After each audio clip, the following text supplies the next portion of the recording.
Hello there, thanks for joining me again today. Welcome to the alignment video for the ICOM R7000 communications receiver. This is a separate video to the repair video, which you will have already seen on my channel.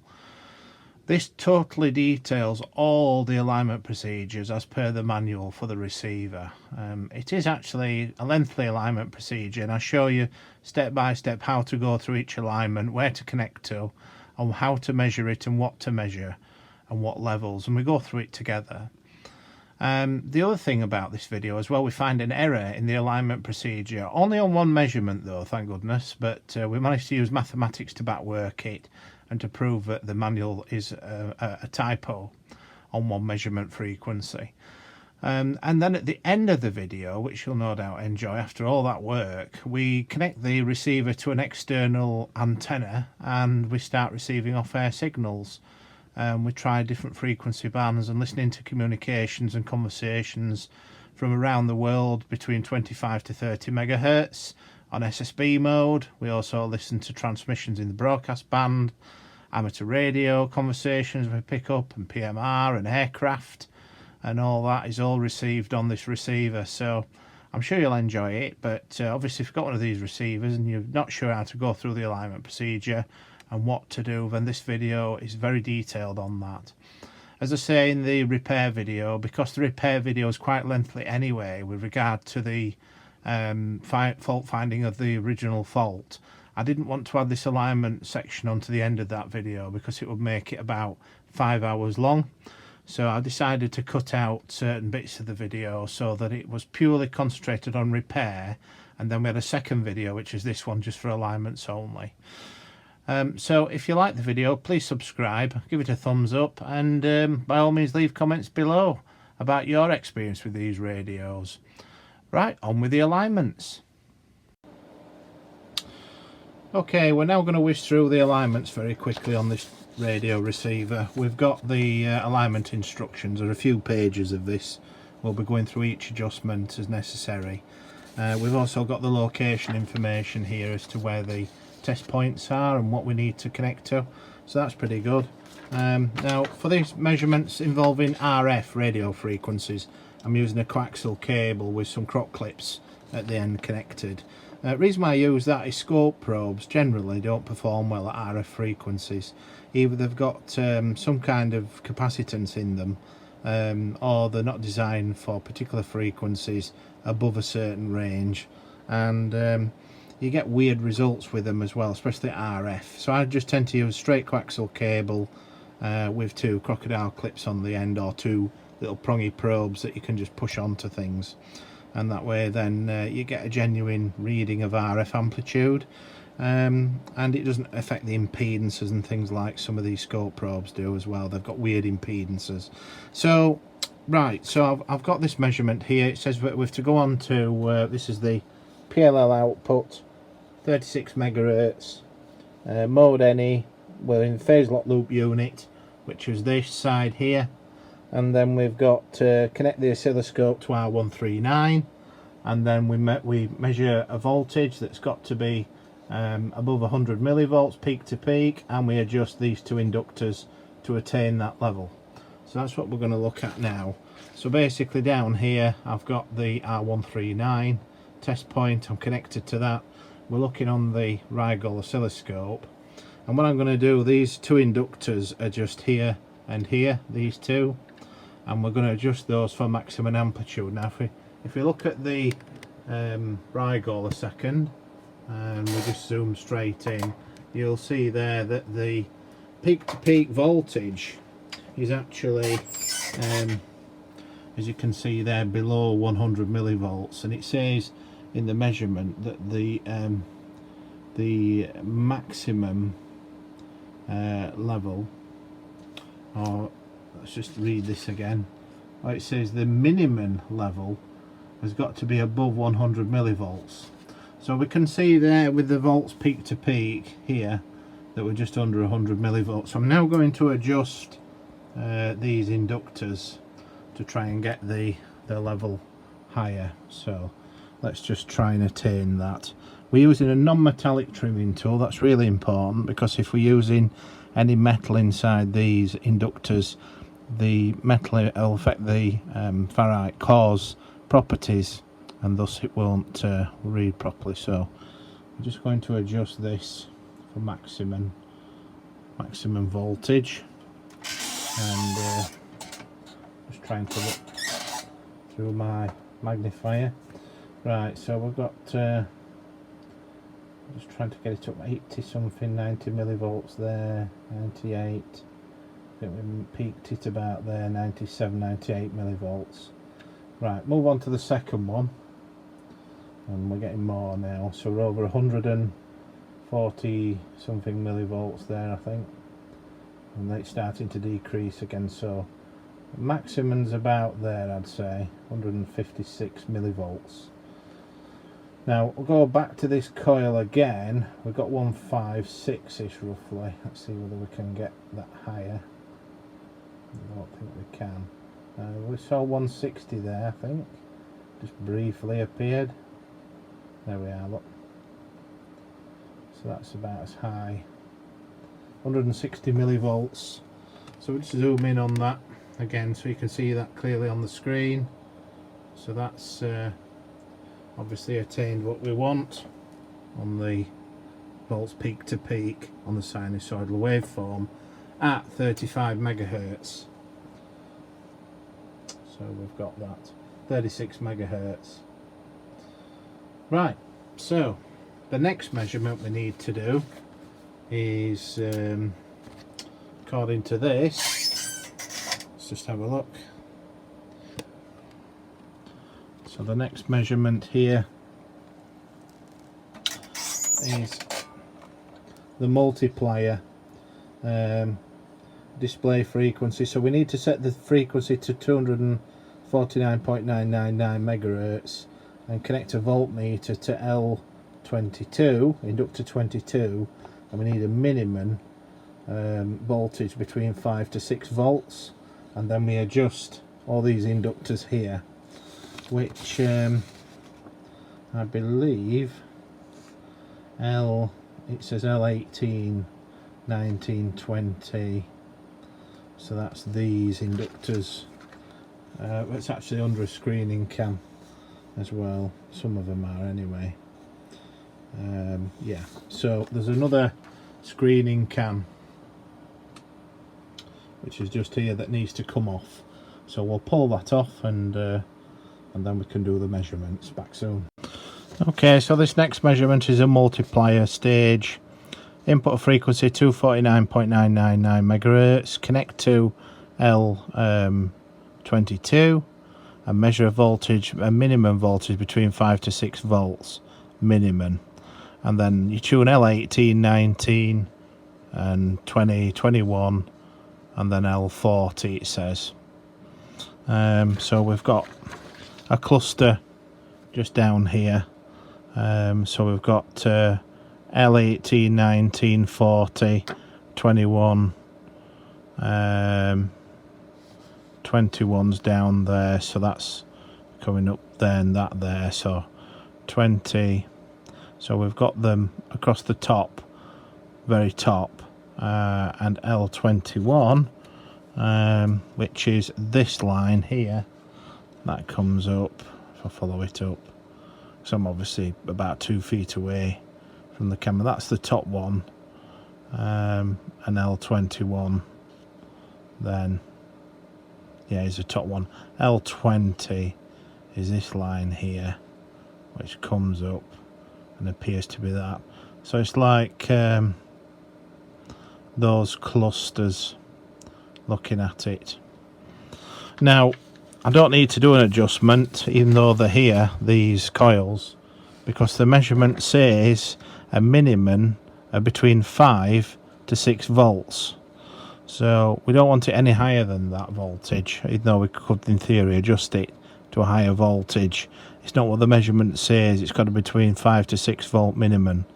So I don't need to do any adjustment there. Right, then the next one is this measurement here, multiplier for this output level, display frequency to now L35 we need to connect to. So I'll look at that now.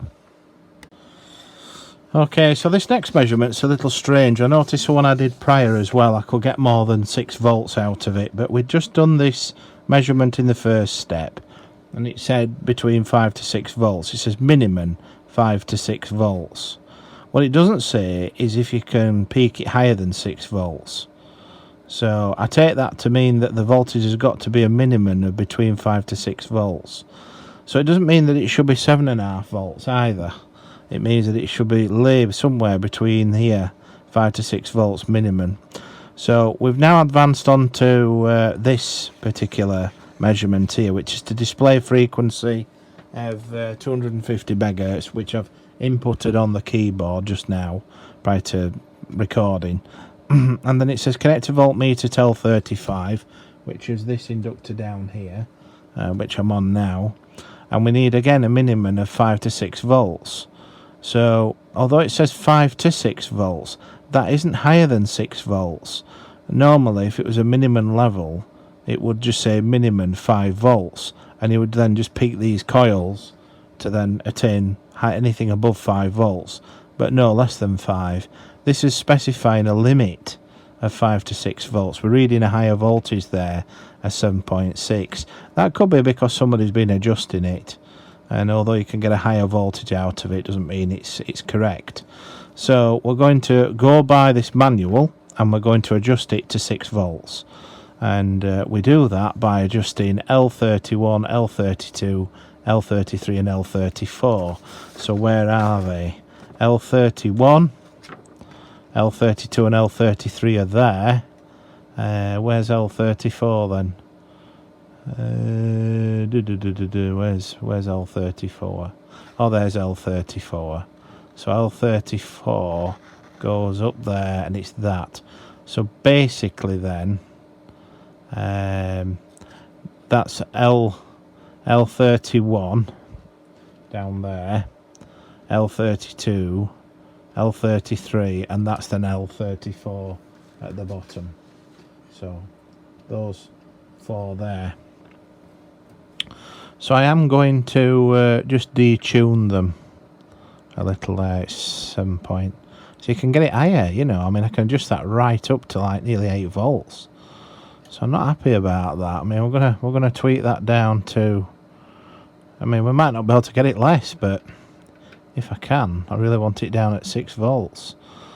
If I can't get it down to 6 volts, it's then making me think, well, that measurement we did earlier on the previous step, should that also be at, you know, at 7 volts, at 7.5 volts?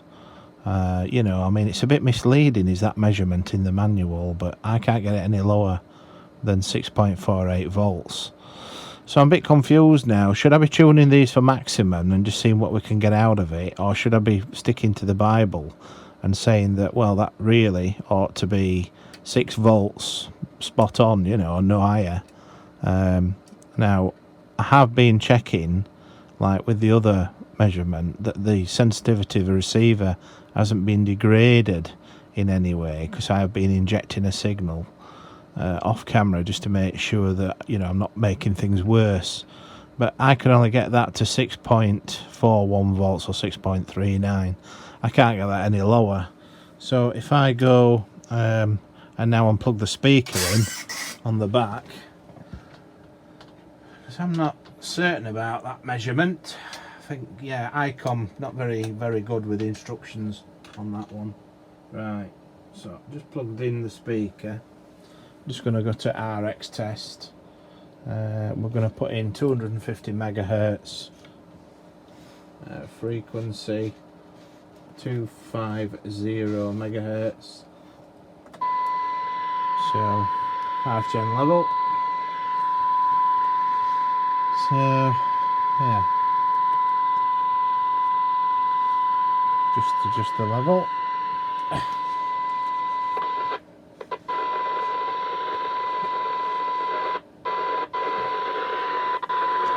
Now, incidentally, if I just leave that like that and go to AF, if I then adjust these coils again,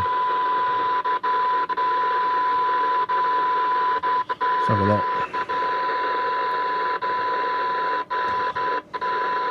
It's not making any difference, you see.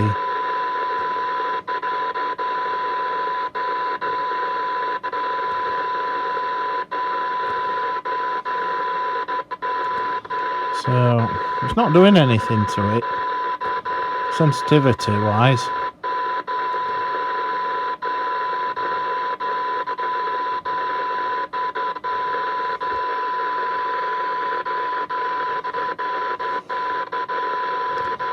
Anyway, that's as low as I can get the voltage. But in terms of receiver sensitivity, it's 917 dBm. There's nothing wrong with that. You know, if I back the squelch off,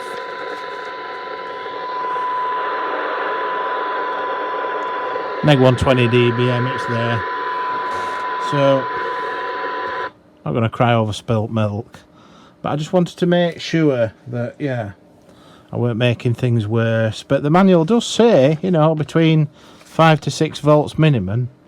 Minimum of 5 to 6 volts. So it says, I read that to be no more than 6 volts. So you don't want to go wild with it. A few hundred millivolts above, no problem. But when you're talking 1.5 volts above, as it was before nearly, that could pose a bit of an issue. But yeah, it's a bit misleading, is that? It doesn't give any guidance as to whether you can, if you wish, achieve more than 6 volts, but it sort of does say there's a limit there between that, so I'll be happy with that.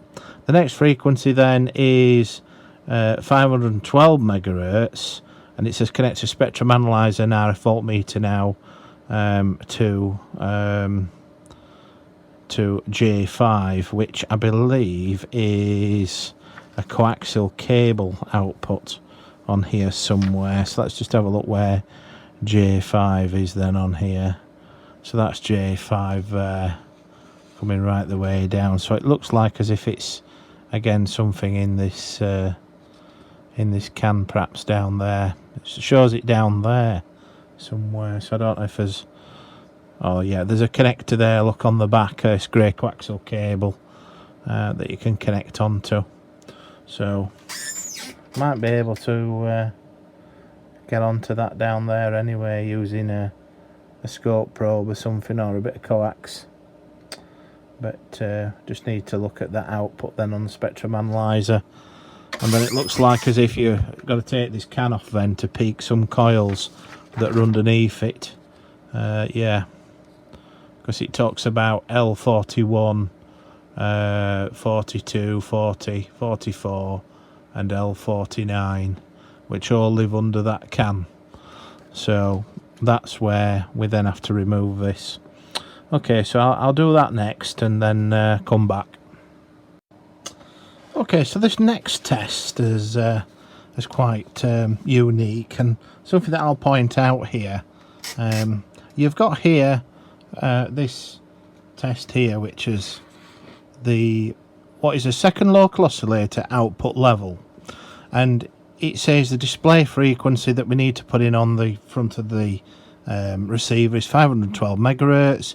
We connect a spectrum analyzer to RF or an RF voltmeter to J6, which is the socket that this coax connects to here, which is just behind this module.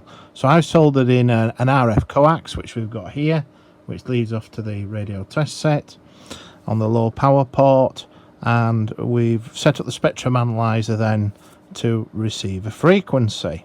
But you'll notice the frequency it says is display frequency 512 megahertz, and then we look at the output on J6. It's got to be within a minimum level of 0 dBm, and if we can't get that, then we have to adjust these inductors here. Now then, what it doesn't say is what frequency we should be reading on the spectrum analyzer.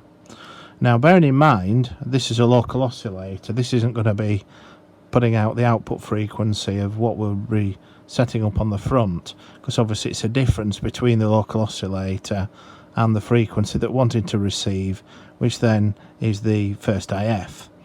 So it's only when you read down further to the next steps that you understand, and I'll read this out, which is quite interesting, because I've got the theory of operation in the manual, but basically when we move to this next step, if you input a frequency in at 512 megahertz, the local oscillator will produce a frequency of 256 megahertz.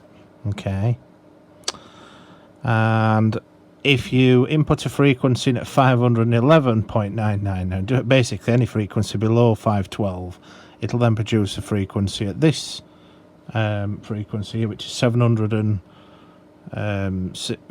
is it 68 or 58? I can't see. 768 megahertz, right?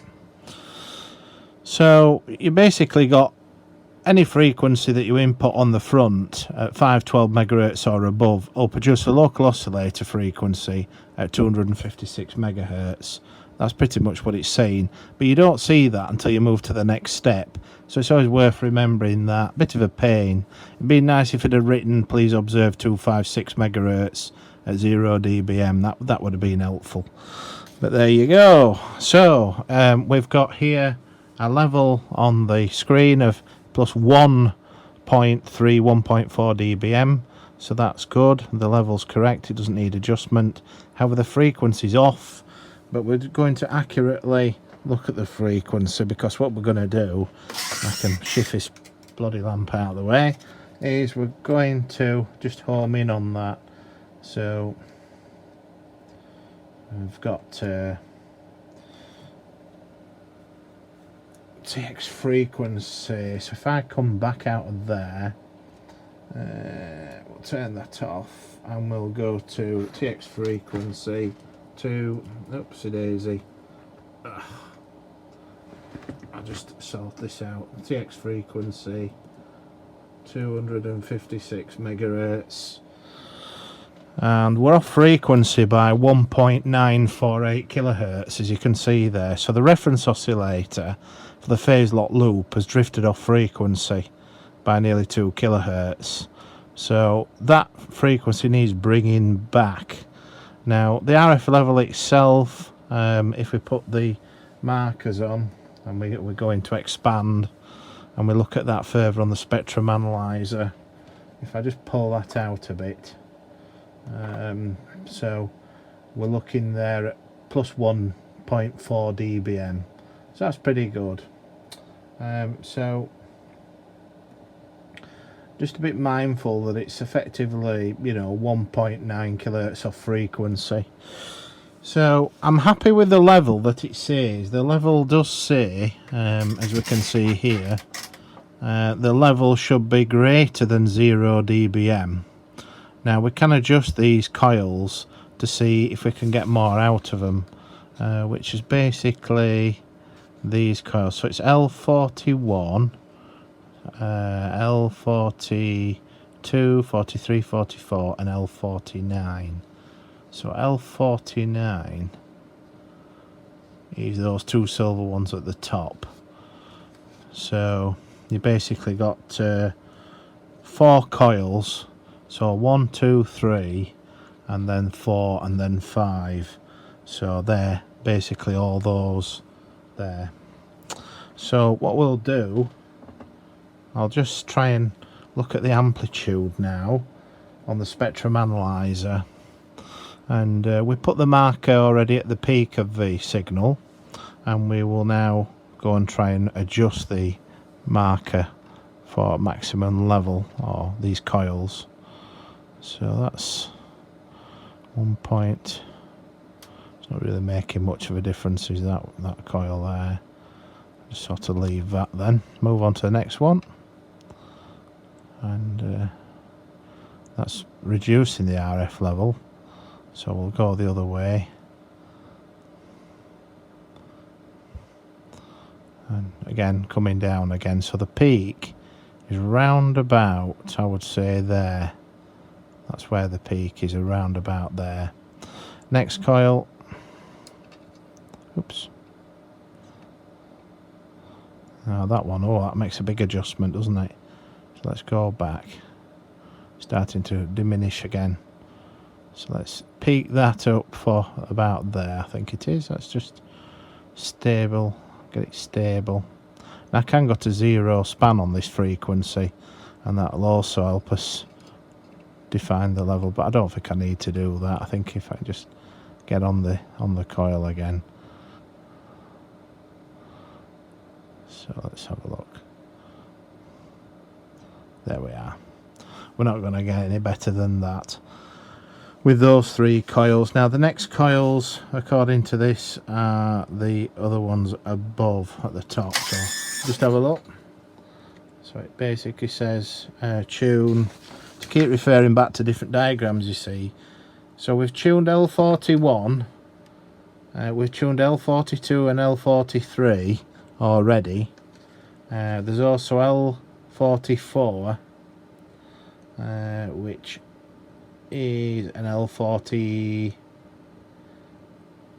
L49, which, looking at this, crafty, so it's actually that one and that one.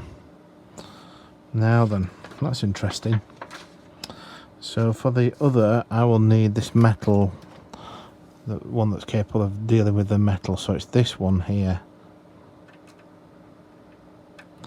Just want to make sure, because we've missed this one out, and I just want to make sure if I turn anything I've got that correct. L44 and L49. L44. Yeah. Oh, it is that one. Yes. I thought so, because we've missed it out. The L44's there. So let's just adjust that then. See what it does. It's now diminishing is the level. So diminishing again. So we'll peak it. It's round about there, I'd say, is the peak. Where it starts falling again. So it's about there. So it's just the way that it appears on the diagram when you follow these lines. Sometimes you think they're going somewhere else, but they're not, because the way that photocopied it, it actually goes there to that one. So that's obviously you know, L44. So L49 is the last remaining one, and L49, believe it or not, is that one there. That one. So we'll go into there now and we'll just try and adjust that. Bit stiff, this one. So that's peaked. So that's diminishing the level, and that's the maximum there. With the look of it, that's at the bottom, right at the bottom of the core. Can't get any higher. So that's as high as it'll go. So that's okay. Right then, on to the next measurement now. Which is this measurement here. So it says put a display frequency in of 511.99 megahertz.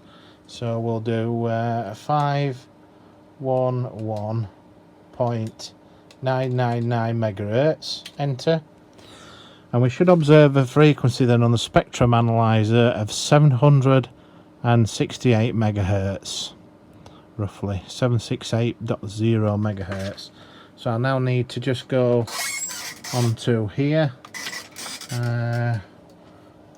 Its frequency 768.0 megahertz, and I've messed that up somehow. Let's try again. Transmitter frequency 768.0 megahertz. Then we'll go back to expand. Okay, right. So that level's there. I just want to check the frequency, and that's quite a way off, is that one. Just going to adjust the reference level, that's all, just to try and make it measure more. Offset is 5.8 kilohertz, so that's quite a frequency error, that. And it basically says for that adjust L39 in the PLL. So it says connect to frequency counter and then adjust L39. So we'll just find L39 and then we'll go from there. Okay, so we're ready just to tweak this inductor here, which is L39, and that should bring that into frequency allegedly. So we'll see if that's the case. So let's just have a tweak. That's going the wrong way. So So we just need to bring it down in frequency. And the offset's been read there, look, where it says offset, just there. Just you can see that. Now I'll zoom in and then we'll tweak at the same time. So where it says offset there, look, just where it says squelched above it. So just here. So I'm just going to carry on adjusting, twiddling that core. Twiddle it in the right way, it does help because it's minus at the moment. And then we want that as near as damn it to 0 as we can. So we're down to hertz now. 200 and something hertz, 124 hertz. And then we want to just settle it in. Now this core's more difficult to turn than the others. There we go, look. Just to let it settle a second without anything turning the core, and then we'll just go back and see whether we can adjust it. Talking just, you know, smidgens. Well, I got to breathe on the thing and it'll adjust it. So let's just see if we can get it right down.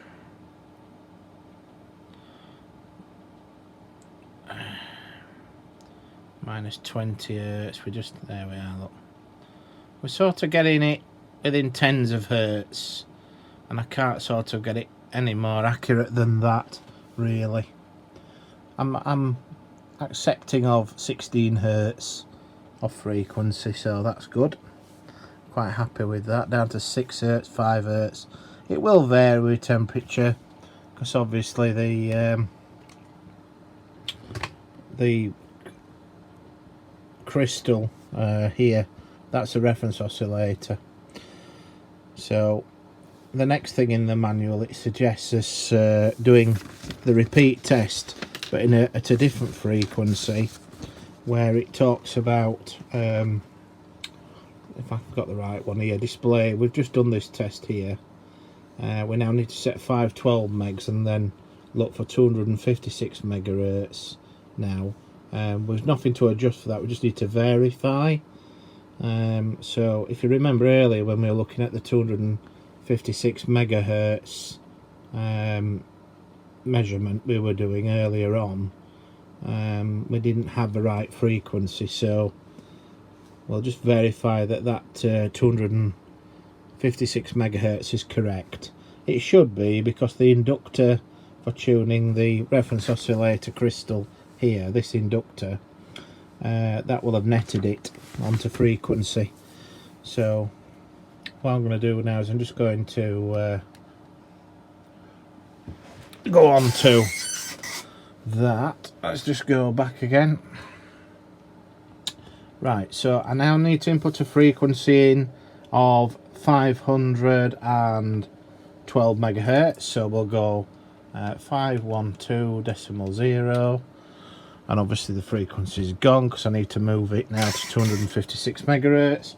TX frequency 256 megahertz, and we'll need to observe yet again that at 256 megahertz the offset is indeed only 10 hertz roughly off frequency, which is very, very good, very acceptable is that. So I'm very pleased. So that means we've done those measurements. On with the next one. Okay, so this next test is to connect to J2 the coax, which is up here now. So we've moved it from over here to there, connected to J2. We then input a display frequency of 145 megahertz FM, frequency modulation, and we've obviously connected the frequency counter to J2, and we need to observe a frequency of 923.7 megahertz. And if you don't get that, we need to adjust R58. So R58, we're only 340 hertz off, but I will adjust it anyway if I can find R58, which is, according to this, one of these two here. R14, it's the one at the top is R58. I'm just looking to verify. Yes, it is. So it's this potentiometer just down there. So we'll just adjust that then to observe the correct frequency. And obviously, oh, we just moved it a bit too far. Sometimes you're best to just spin them like that, just to wipe any crud off the off a wiper, and then just start to do your adjustment, because it can get a bit noisy. So we'll just see if we can get this right down on frequency. So again, we just nats above there and then the nats below, and it's just one of these things where you breathe on it and it'll be enough to adjust it. So we're looking there, around about anywhere between 3 to 5 hertz, 0 hertz. So that's spot on. I'm very happy with that. On to the next measurement. Okay, so the next step that we got to was this step here, which was the first local oscillator output frequency. So we move the cable over and we got a frequency when we type in here on the front 145.0 megahertz. We're getting the frequency that it suggests, which is 923.7 megahertz, which we're getting. So no problem there. And if that's wrong, then you can tweak R58 to give the right frequency. Then the step after that, because it was in FM mode, that, and then the next step was display frequency on the receiver 149.9999 megahertz. So I went 149.9999, and then it said you have to get a frequency of 923.59999 megahertz. Anyway, lo and behold, wrong frequency. It's coming up 928.6999. So I thought, well, that's wrong. I'll adjust this R49 to try and net it onto frequency, and it won't go down to 923. But when I adjusted it back to the frequency it was on before and tested the receiver with the signal generator, it's receiving. So it's not a fault, because if it was a faulty local oscillator or a faulty synthesizer, we wouldn't be able to receive anything. So obviously it does. So I thought, I smell a rat here. So what I did, I went into the service manual a bit deeper, and I actually pulled out this table here about the first local oscillator frequencies and what the IFs are. So basically, in our case, between 90 to 250 megahertz, the IF frequency is 778.7. Okay, so that's the IF. So I thought, well, the difference between 928.699 megahertz, which is the first local oscillator frequency, if you minus 149.9999 megahertz off it, the difference is 778.7 megahertz. So that is the first IF. So I knew that frequency that we're getting there is correct, because obviously if that was incorrect, when we do the subtraction between the local oscillator frequency and the receiver frequency we desire, we would not get, if it was incorrect, that frequency of 778.7 megahertz. So I did a basic calculation just to work that out. So in actual fact, that's a misprint, is that 3 should be an 8. So, you know, obviously that's an error in the manual, not actually an error in the measurement we're making.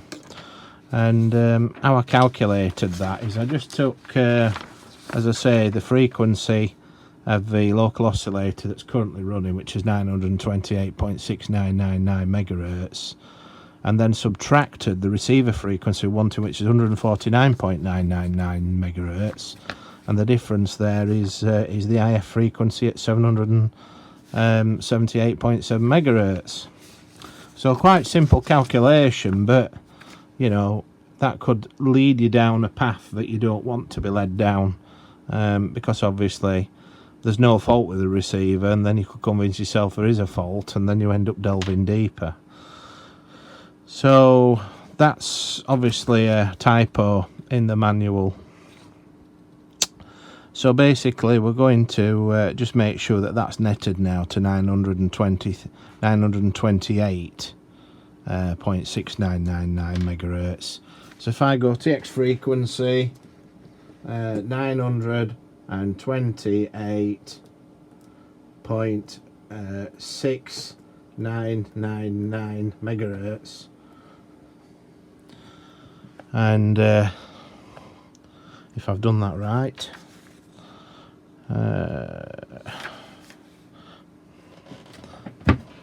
let's just check I've done that right. TX frequency 928.69999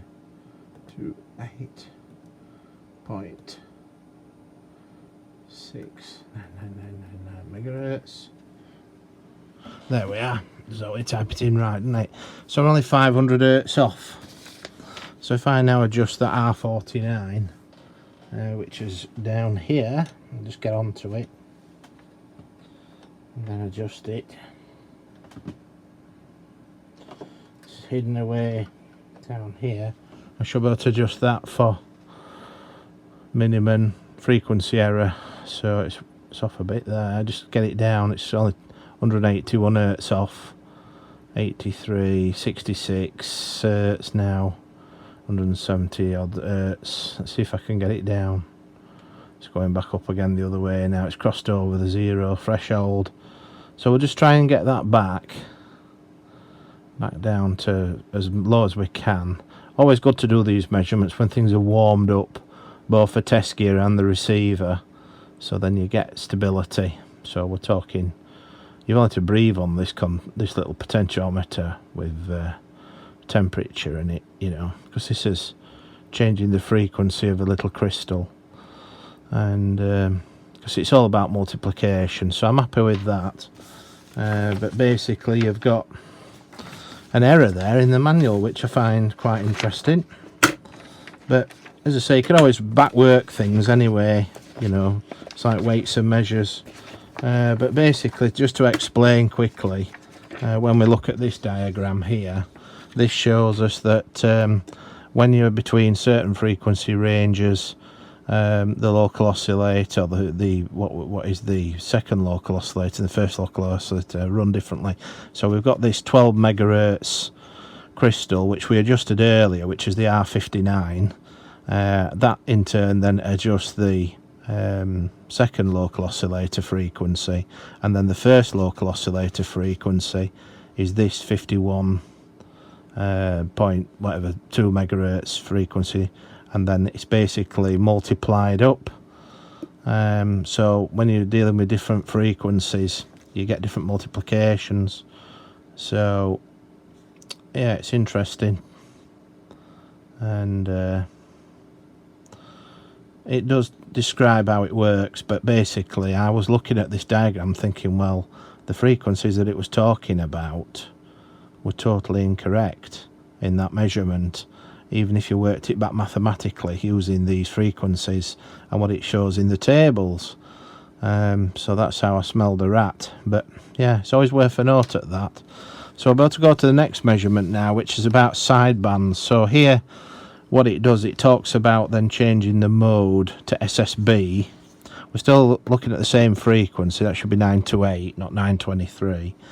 But basically, we then switch to SSB mode, and then there's a USB LSB selector switch, and then you set the frequency to 145 megahertz dead, and then you need to adjust R22 to get 928.6999, you know, 5 megahertz.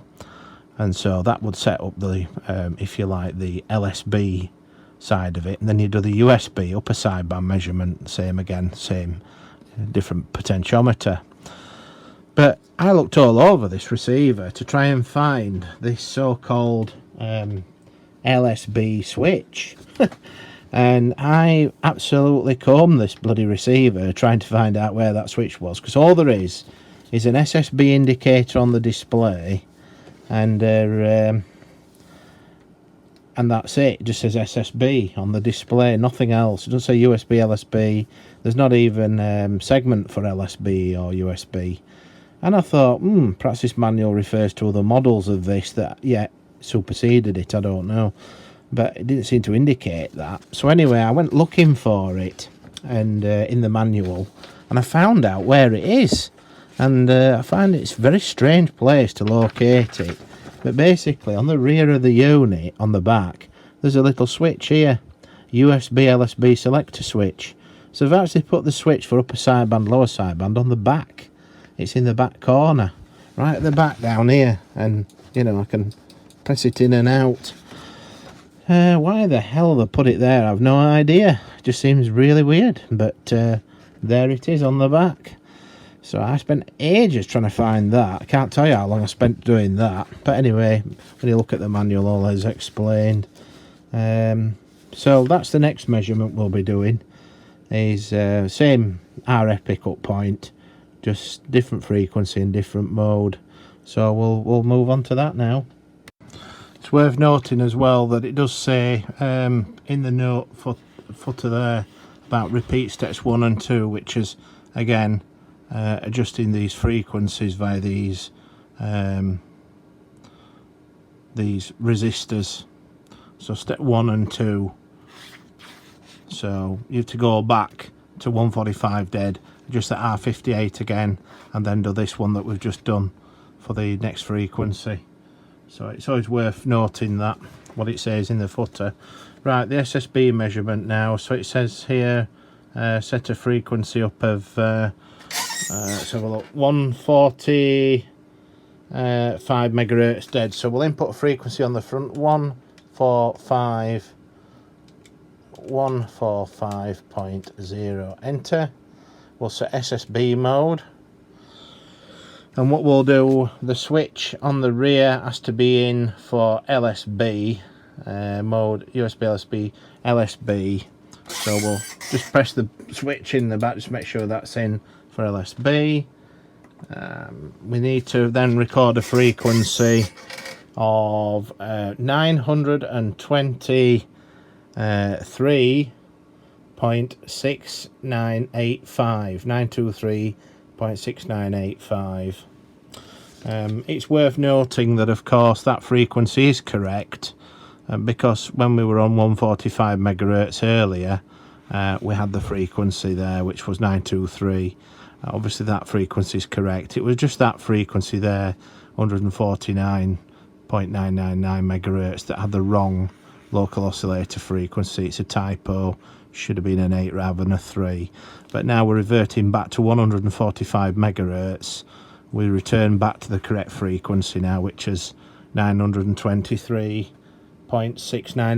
megahertz. So if I go TX frequency 923 point, I can't remember what I just said then,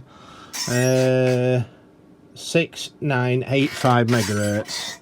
So that's 6985 megahertz, and so we're only 263 hertz off frequency. This time it tells us then to adjust R22 on the phase lock loop in order to net that frequency. So we'll now take a look at where R22 is, and according to the information I've got here, R22 is,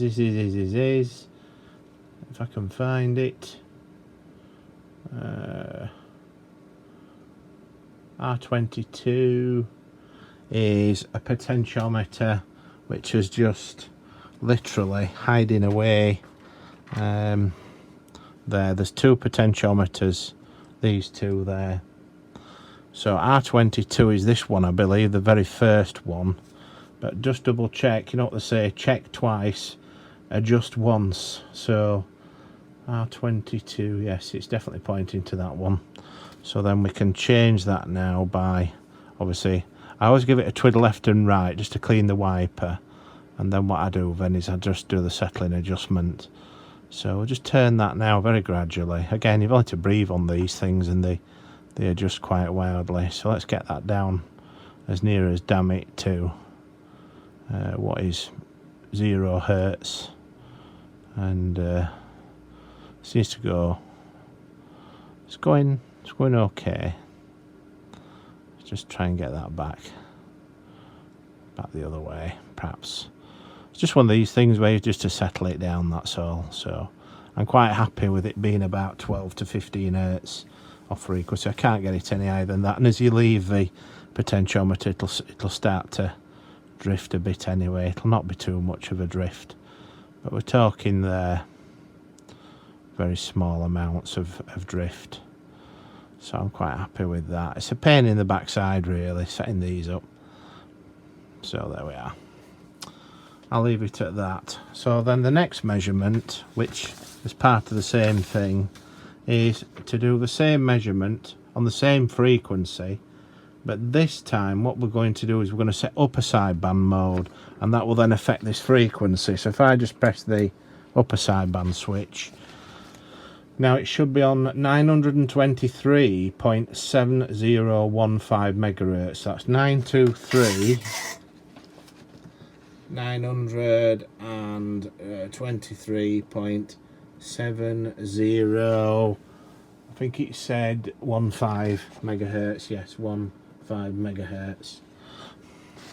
So that's only 330 something hertz. Again, this potentiometer to the right of the one we've just adjusted is the one that we should adjust, but I will check, because you never know. If we adjust the wrong one, then we've messed it all up. So just need to make sure my diagram's correct, and that should be R21, which is correct. So it's this potentiometer, and again I'll just give it a back and forwards wipe, and then we'll just start to adjust it. Coming down in frequency now nicely. We're getting down there to 180 hertz, 170, 158. So we're not doing bad. We're getting there. So when you reach the end of the wipe and you can't go any further, your time to worry then. But we're going down. 12 hertz now. So don't think we're going to net it any better than that. We'll start to go into plus territory again. So I'm quite happy with that. There you are, 3 hertz, roughly 0 hertz. So that's spot on. So that's those measurements done on that page. So that's the end of that section. Right, on to the next.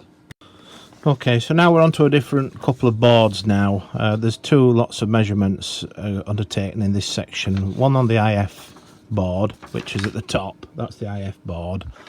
And then the doubler board is on the left-hand side with the front facing you, which is just here. So the very first measurement is to check 10.2450 megahertz IF, and if it's off frequency then adjust C71 in order to bring it onto frequency. But according to this here, the mode is SSB, and we've got it on that frequency still of 145 megahertz, and we're on SSB mode, and we've connected to R154 with the coax and the clock clips, and we're measuring now that frequency of 10.2450 megahertz, which I've now set as a TX frequency fixed, so we can see the offset frequency is only 42 hertz of frequency. If we wanted to adjust that, it does say that we need to adjust C71. Now C71 is, if I just have a look on the diagram here, see if I can find C71, whereabouts that lives. C71 is down the front, down this corner down there, right at the front, but I don't need to adjust it. It's only 40 hertz of frequency. I'm not going to worry about that.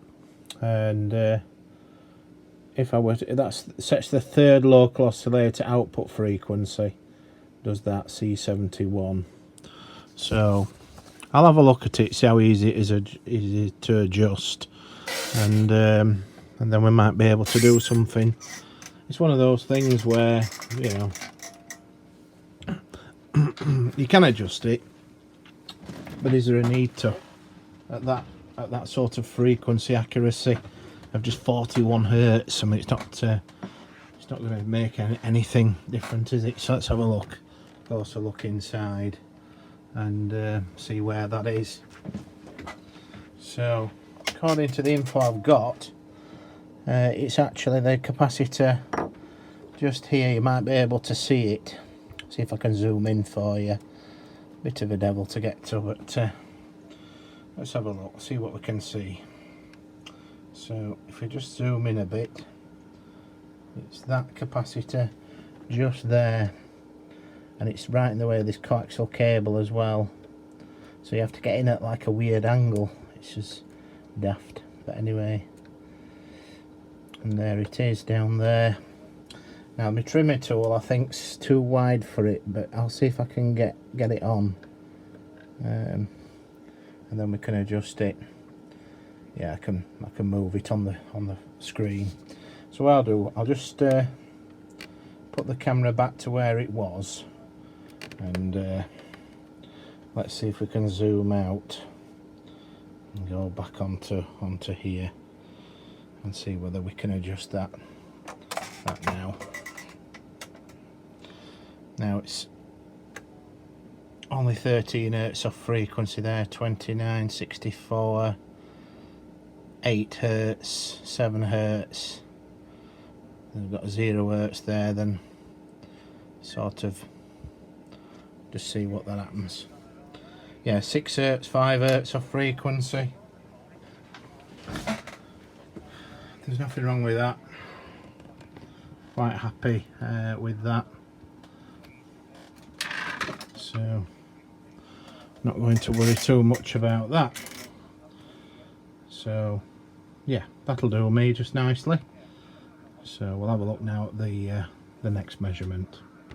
Okay, so the next measurement calls for us to again up a sideband this time, but this time instead of recording a frequency of 10.2450 megahertz, we're going to look at 456.5 kilohertz. We need to get that on frequency, and we got a W22, which is a wired link on the motherboard, which I'm holding the probe onto now, and we adjust L15. L15 is this inductor down here, and it's quite a large inductor with a semi-sunken ferrite core in it. Now what you must never do when adjusting these type of cores, which I'll show you after I've adjusted it, is use any form of trimming tool that's got a metallic end in it, and certainly one that's a narrow metallic end, because it'll crack the core. Sometimes they're very tight to get going, and once you've got them past that tight threshold and they loosen up, they start to adjust. But the problem is that when you're using too much force with them, then basically you can crack them. So if you get that problem, sometimes they've like got wax on them, or a form of like grease that solidifies over time. Best thing to do to loosen them up, if they don't adjust with just minor force, don't force them, because these are really easy to crack. They're like a little button ferrite with a little slit in it for a flat blade to go in. Totally different construction to the other cores that we've adjusted earlier, where they're quite deep. These are very shallow, and they're more like a little penny, you know, half penny sort of size.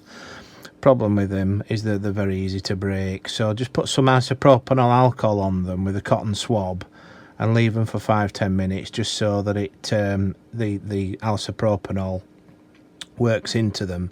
Then just before you do an adjustment, put some more isopropanol on, and then that'll free it up nicely so you can adjust it, and then when it dries off, it'll set back as it was before, because sometimes they have this like grease on them. If it's wax or whatever, then you can always warm it with a bit of hot air, but not something that could unsolder something, just enough to warm the wax so that you can then turn the core in it. But you've got to be very careful with those, never force them, because the moment you do, you just hear this awful crack, and that's it, then they've gone. So what we're trying to establish with this measurement is, again, a frequency offset as near as damn it to 0 Hertz, and it is off frequency. So I'm going to put this is a ceramic trimmer tool. It's not got a metallic end like this has. This has got a metallic end. This is quite easy to break those, and you don't want metallic ends or metallic screwdrivers or anything like that touching the ferrite core, because it obviously affects its characteristics. So we're using a ceramic trimming tool that's got a fairly wide end on it as well. And then what we'll do, we'll get onto that inductor, if I can get on it, and then we'll just adjust this now to get as near as, damn it, to 0 Hz now. As you can see, it's quite wild, is this one. It's you've only to breathe on it again and it'll just adjust itself beyond where you need it to be, but we'll get it down, you know, just patience, and then we'll get it down to about 20 something hertz, down to about 93 hertz there. Just got to be so careful with them, that's all, not to rive them. So I'm down to what, 9 hertz there, so I'm very happy with that. I'm not going to bother dealing with that anymore. So then I think the next measurement is on LSB, and I think it said there frequency of 400 and, if I can see that right with my eyes, 450 somethings, 0.3 kilohertz or something. Let me just make sure I get that right. 453.5 kilohertz. So we want TX frequency 453 point, what was it again? Just remind myself. 453.5 kilohertz. 5 kilohertz. So that's okay. No problem there. It's only 13 hertz. So that's good. Right. Now we'll be moving on to the doubler section, which is on the left side of the unit here. And now we've done those measurements. Okay, so this is our little friend that lives down there and doesn't like to be adjusted. These particular cores can be problematic, and it's this one. So if you go sticking something in that's a metal screwdriver, or even this, and this is a dedicated trimming tool with the little metal end in it, that metal end is obviously too narrow really. It does adjust it, but it's, you know, it can crack it very easily because of the sharp metal. So either fully plastic trimming tools or ceramic like these, you know, very nice to adjust it. But as I say, sometimes you get this wax on top of them, and just a bit of warm air, not, you know, burn the bloody board off, but you know, something where it's just nice enough to warm wax to make it moist, and then you can adjust that, you can turn it. Also, if it's got this like nut lock compound, sometimes you get that it's like a red liquid round it, or like a glue substance on it. Best way to free those up is isopropanol alcohol. Just use an earbud cotton swab and douse it with isopropanol, leave it for a few minutes, and then do it again just before you adjust it, and then that'll allow it to move. But don't force them, whatever you do. If it don't adjust and it's near frequency, as the old adage says, if it ain't broke, don't fix it. So leave it alone if that's the case, because once these are break, well, it's a nightmare. So yeah, always be careful with those types. Okay, so for the next measurement we're going to tune the doubler output up.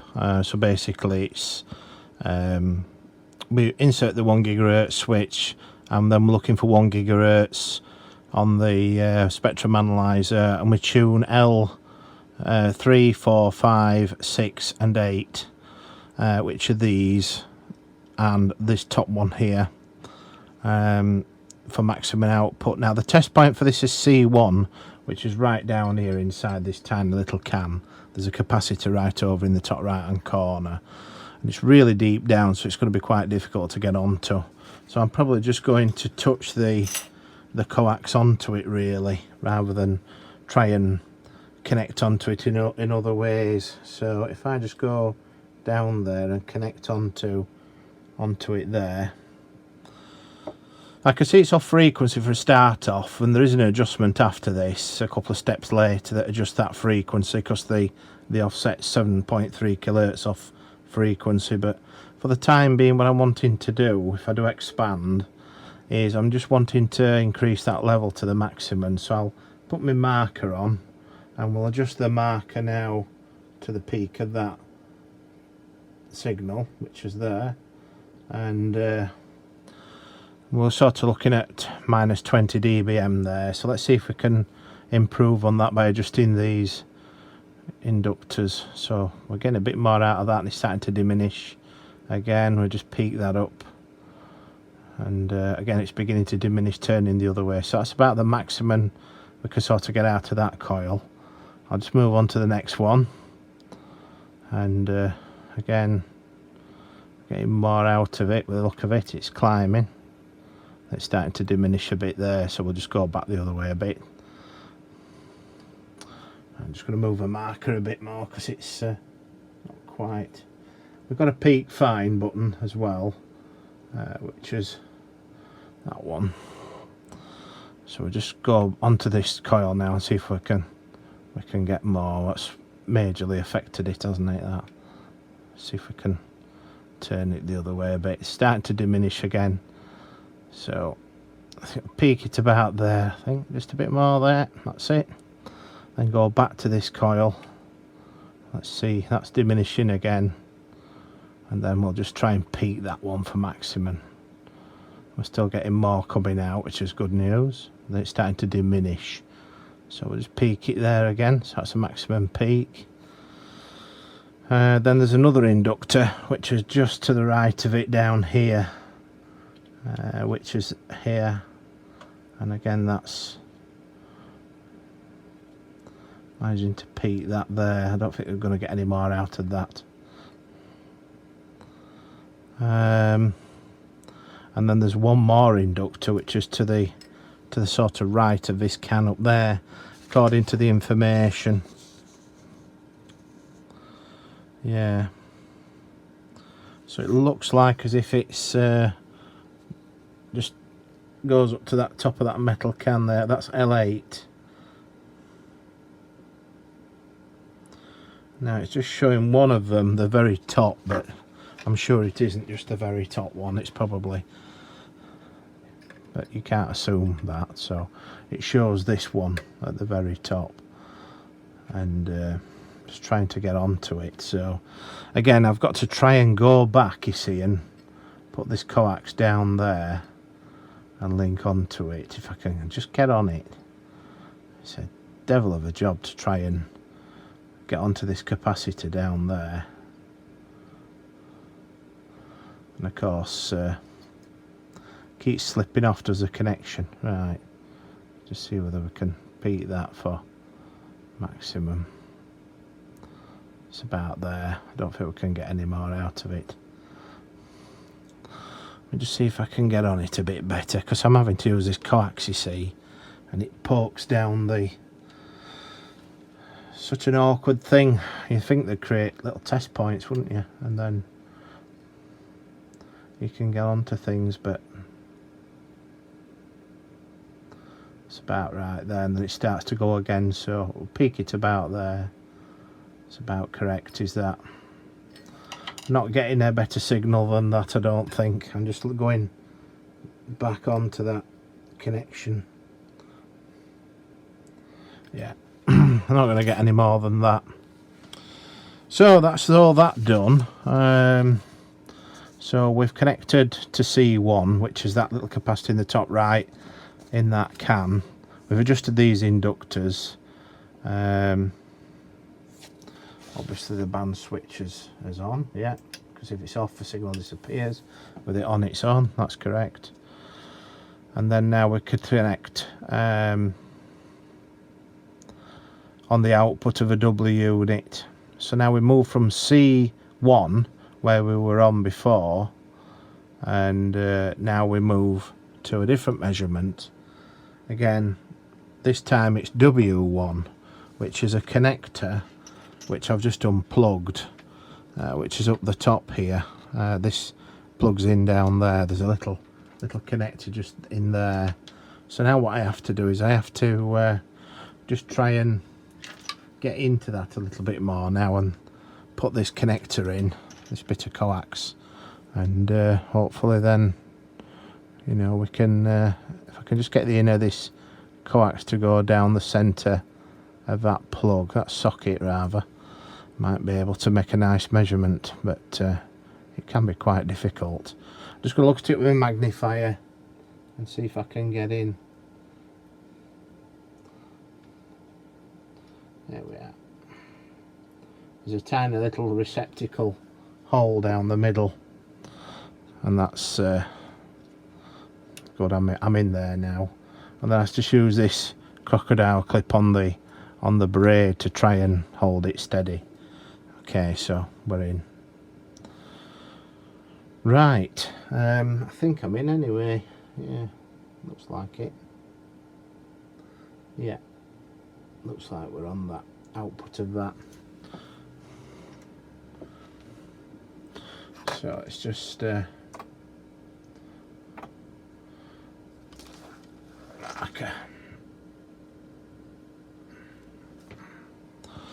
Minus 61 dBm.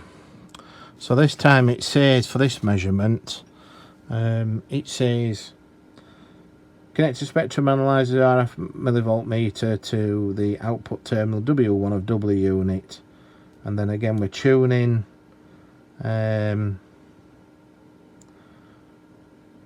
these inductors yet again to obtain maximum.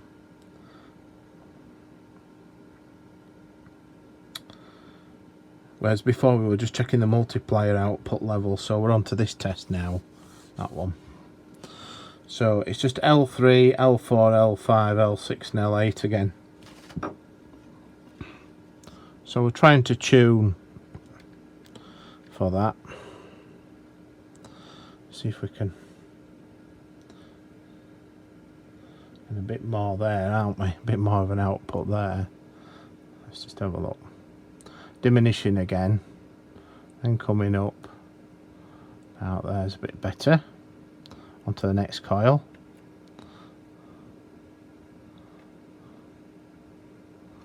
That's not really making much of a difference, is that one? It's disappearing altogether. So we're sort of doing the adjustment twice, really, in a way, but just on a different stage. Obviously, because if the multipliers weren't working, you'd have to go on to the capacitor in the multiplier that we're on just a moment ago to achieve the best results there before you proceed to this stage, because you can't do this bit, you see, before you do the other. So let's just have a look at this one. That doesn't seem to do anything, that one. I'm not even sure. Oh, there, it does do something. Right, let's have a look. See if we can peak that then.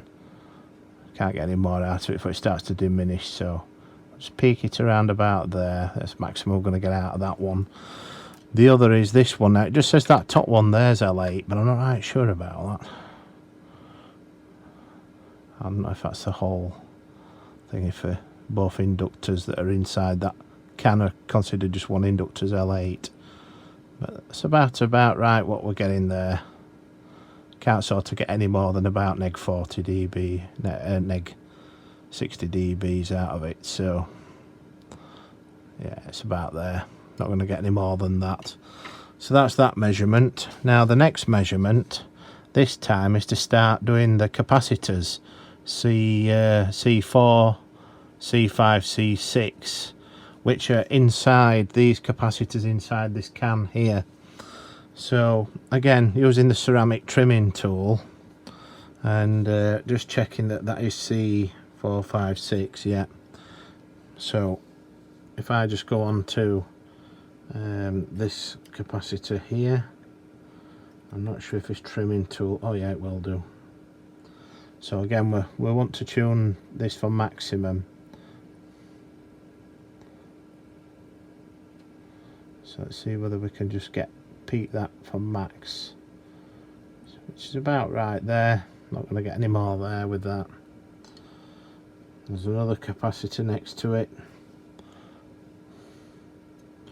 just here. Just being careful to get on it. Oh, look at that, we've got lots more now coming out, that one. Yeah, that's peaked there. And then finally this capacitor as well. Just adjust that. It's making it worse. It's peaked there and then it's making it worse, so we're not going to achieve any more than that there. Okay, so that's that stage done. So that's all that bit done, and now it says 1 GHz band connect to frequency counter to that same socket, and this time we just L2, which is right down in the bottom corner. It's actually where this crystal is. There's a crystal just there, and that is the essentially the crystal for the multiplier. And so L2, we adjust that to get the frequency correct. So if we just turn expand off a second, and then what we do now, we're trying to get this offset to 0. That's what we need to do. So just make sure that we've got, yeah, that's correct, it's on that 1 GHz setting. Right, so we'll just adjust this, because remember earlier in the video we had a problem with the frequency stability. It was way off when it got above 1 GHz. It seemed to, or nearly 1 GHz anyway, it seemed to be really difficult to tune in on an accurate frequency. So I'm just going to see if I can get that down to a more accurate frequency. Now it's as low as I can get it, -3, which isn't ideal, I must admit. Can't get any lower than that. So that crystal might be on its way. That might need further investigation. But it says adjust L2 to calibrate the frequency, which we've done as far as we can. We can't get any better than that. It either is as low as -3 or as high as whatever. If I adjust it the other way, it causes the frequency to go off even more. So there's obviously something amiss on that particular that inductor. So we can't adjust that.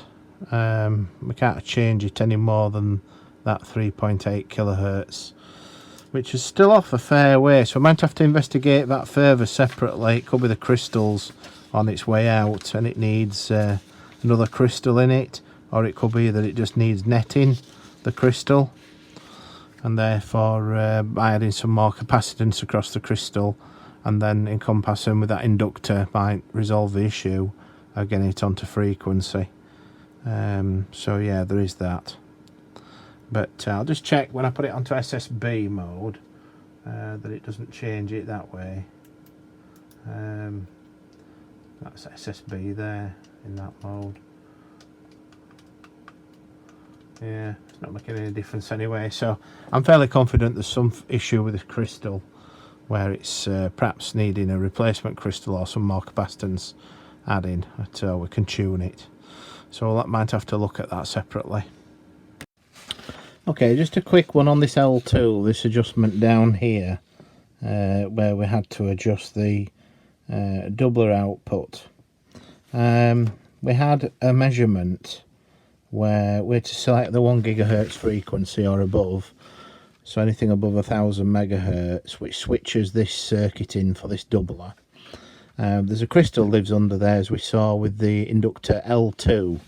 Now we had to adjust L2 to give a frequency accuracy as close to 0 Hz as possible, so that when the receiver 1 GHz switch on the front was depressed, and then we were effectively tuning the receiver above 1 GHz in the frequency spectrum of 1 GHz to 2 GHz, then the frequency accuracy of the receiver would be very good.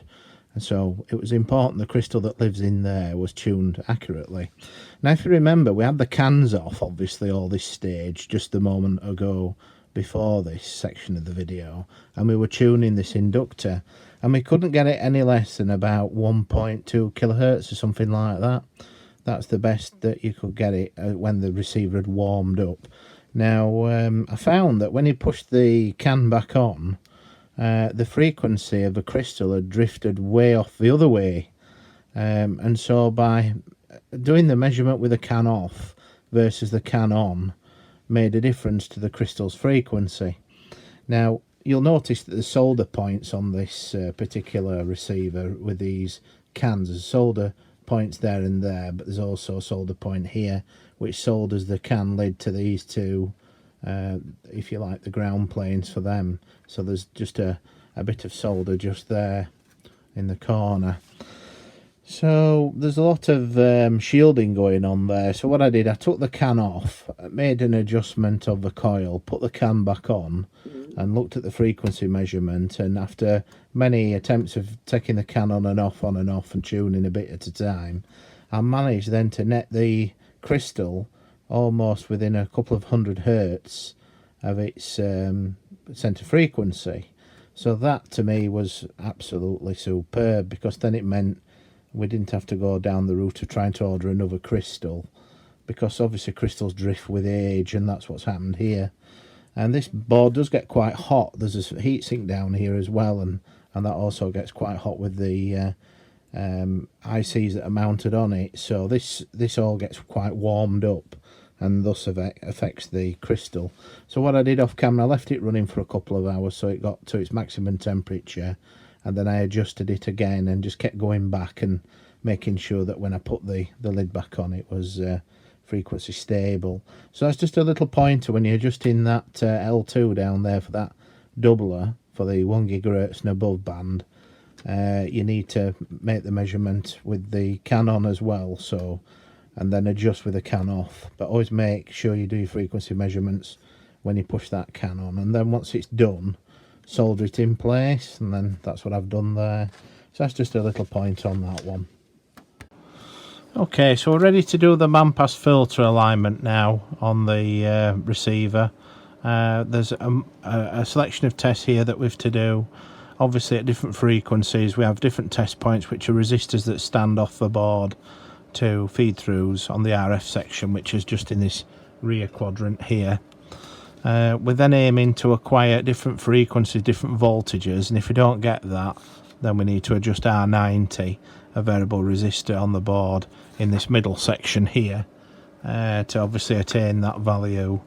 Now it does say value specifically and then approximately, so interestingly enough I've already entered a test frequency of 850 megahertz in on that first channel, and we are actually getting a voltage of 13.59 volts.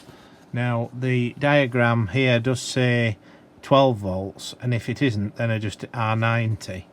So it is reading slightly high, so it does seem as if perhaps we need to reduce that voltage. So we're connected to R140, which is a resistor down here that stood off the board as per the alignment diagram, and we just R90. Now R90 is located towards the bottom left. There's two potentiometers which is near these feed throughs, which is down there on the left. So if I get my trimming tool and just go on to that down there, then we should be able to adjust it. You've got to be careful though, because there are two of them which are apparently diagonal from one another, so you've just got to be careful that you get on the right one. So I'm just going to look at that a little bit more closely, pull it towards me and have a look. It's always difficult with these things. Right, I can see R90 now, which is here. That's allegedly R90. So if I bring the receiver back in to view, and then we should technically be able to adjust that then to get 12 volts. So we'll just adjust that to 12 volts. It's always better to verify what you're going to adjust before you adjust it, because there's so many of these potentiometers next to each other that potentially, if you adjust the wrong one, then you've got to retrace all your measurements back from all the pages you were doing before in order to catch up, find out what it is that you need to then connect to then recalibrate that potentiometer back to where it should be. So always look twice, measure once, otherwise you end up messing it all up. So that's that. Now the next step is to move a frequency using the same test point to 999.2 megahertz, and it said approximately 17 volts, and obviously we're getting that, so that's okay. And then the next frequency is 762 megahertz, dead, 762.0, enter, and we should be getting, according to this, approximately 9.5 volts. So we haven't quite got that. It's 8.8, but because of the preponderance of the other two being on voltage, I'm not too bothered about that. It's only a few hundred millivolts off, so I'm quite happy with that. We'll adjust. We could adjust R90 to try and get that, but then would it affect then the other frequencies? So we could try that, couldn't we, just for a laugh, and see whether or not, if I get back onto that potentiometer. So if I adjust that now to 9.5 volts, which is there, 9.5 volts, can I then achieve the same when we go back to 999 megahertz, for example, 999.0 megahertz? Yeah, it's maintaining approximately 17 volts, which it should do. Now it should, at 850 megahertz, 850.0 should be 12 volts, 12.75. So it's a trade-off, really, isn't it? Do we keep it at that? Well, we can do it. It does say 12 volts for this frequency.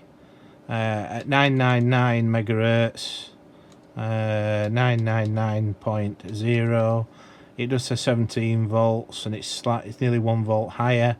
And then at the other frequency, which was 762 megahertz, 762.0, it said it should be 9.5. So could do a bit of a balance, maybe. Maybe we could adjust it to 9.4 to try and balance things out. So if I go down to 9.4, maybe get it roughly around about there, 9.39. Let's do 850.0 megahertz. 12.6 is a lot better than what it was before. Then we'll go to 999.0 megahertz, 17 volts, 17.78, yeah, better. And then obviously 762.0, we're getting 9.39. So it's a trade-off, really, between them, but we're all getting within plus or minus of a few hundred millivolts of that measurement, so I'm quite happy with that. But of course with more measurements to do, but on a different test point now, so we'll move on to that. Okay, so still keeping with the same test point as R140, we now need to change the frequency to 650 megahertz, and we should be observing a voltage of 6.5 volts, and if we can't get that, then we just R89. It's slightly higher by about just under 400 millivolts. However, if we go to 761 megahertz, 761.0, enter, we should be getting there approximately 9.5 volts, so that's near as damn it. And then 513 megahertz, 513.0, we should be getting 3.5 volts, and as you can see, we're not. So if we go to R89 now, which I believe is its next door neighbour resistor, yes, the potentiometer to the right of the original one, I'm just going to use my magnifier to get it because I'm about 2 feet away from it. So if I just verify that, yes, it's that one, so it's to the right, so I'll just show where that is. It's just to the right of the other one. And if we adjust that then for different voltage, so if I say at 530 megahertz, adjust it for 3.5 volts, let's see whether we can get 3.5 out of it. It seems to be going all the way around, does that potentiometer, before it gets to 3.5 volts. If I retrace the frequency back to 650 megahertz again, 650.0, we should be getting at 650 megahertz approximately 6.5 volts, and so it's considerably higher there, isn't it? So let's try 761.0 megahertz. At that frequency we should be getting 9.5 volts, and at 513 megahertz obviously we were getting the correct voltage that we should be getting at 3.5. So what I'm going to do, I'm going to go back to 761 megahertz, which is between 650 and, well, potentially it's effectively the higher one of the frequency, and we're seeing it's 9.5 volts there. I'll be interested to see what happens when we adjust it to 9.5 volts. Yeah, right, so let's just adjust it down to 9.5 volts roughly. There's a fair bit of movement on that potentiometer. Okay, so the frequency yet again 650 megahertz, 650.0, enter. We should be getting 6.5 volts. That's near as damn it. I'm quite happy with that. Obviously at 700, and if I can get the damn thing to work properly, 761.0, we should be getting 9.5 volts, and we are. And at 513, which is the awkward one, 0.0, 513.0, we should be getting 3.5 volts. So it's actually under. So it's a little difficulties, that one. I'm going to leave it because we're getting 2 out of the 3 measurements correct, and the 2.6 volts is approximately 900 millivolts less than where it needs to be. I don't think we're going to be able to really make it any better at that. It's just the way it is. Okay then, so the next one is to connect to R139 now instead of R140, and that will then allow us to adjust resistor R79 on the next measurement. Okay, so we're on R139 now, which is a red probe connected to a different resistor. We've been told to enter a frequency in a 350 megahertz to observe a voltage of 7.5 volts. So I've just entered a frequency in, we're getting 7.9, and we adjust R79 to get that voltage correct. So it's quite close, but it's not close enough. But anyway, let's try 511 megahertz, 511.0. We're meant to be getting a voltage there of 17.5 volts, and we're getting slightly less.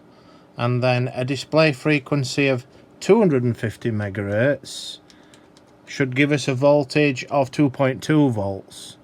So that does seem quite low. So let's go back to 350.0 megahertz, and that's actually quite high.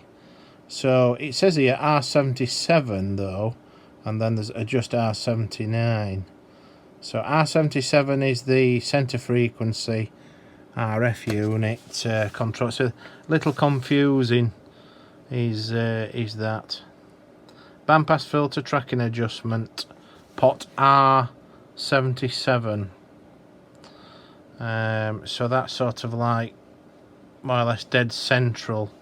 So you have a cluster of 2 potentiometers, and then you have another cluster of 2 potentiometers. So if I just try and hover over that, you've got 2 potentiometers just here at this lower part where my finger is, and then you have another 2 cluster of potentiometers, which are these 2. And according to the diagram, these 2 potentiometers here, one of them is R77, which appears to be on the left, and then the one on the right appears to be R, if I can just follow that line. Oh, maybe I'm wrong actually. I think R77, it's so difficult to follow as this diagram, is on the right and R79 is on the left. So R77 is the right hand potentiometer there, and that's R77, and R79 is the one on the left. So R77 is the one that's meant to adjust this voltage.